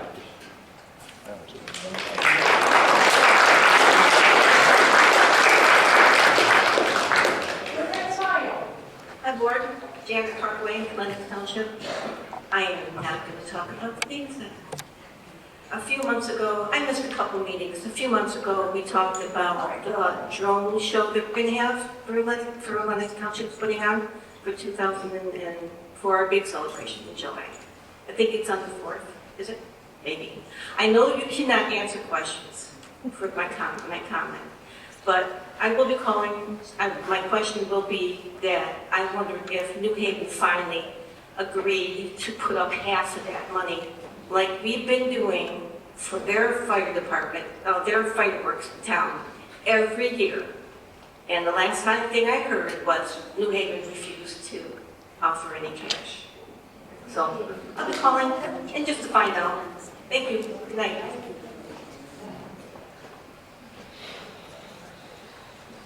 All right, moving on to call from the board. Janet, it's not a drone show, it's a fireworks show. It's not a drone show? Yeah, it's not a drone show, it's a fireworks show for the 4th of July. Okay, thank you. Yep. Any other call from the board? Amend the agenda, come on, let's go.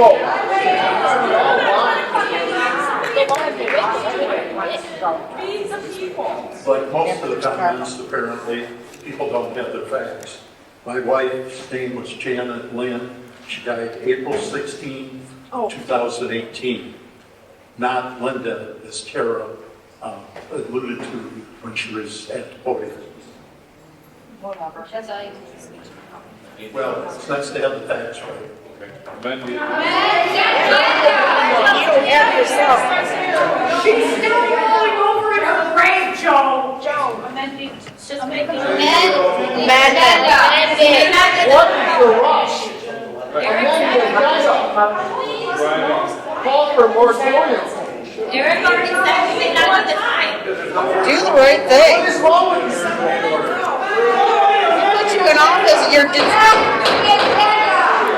You go first, do the right thing. 80,000, 120, 140, 180, 160, we're up to $220,000 over here laughing at us. Do the right thing, that's all you have to do.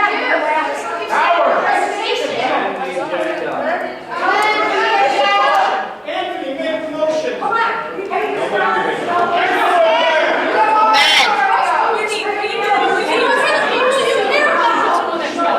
I'll make the motion to adjourn at 9:45. I'll second it. There's our answer. Trevor's coming for you.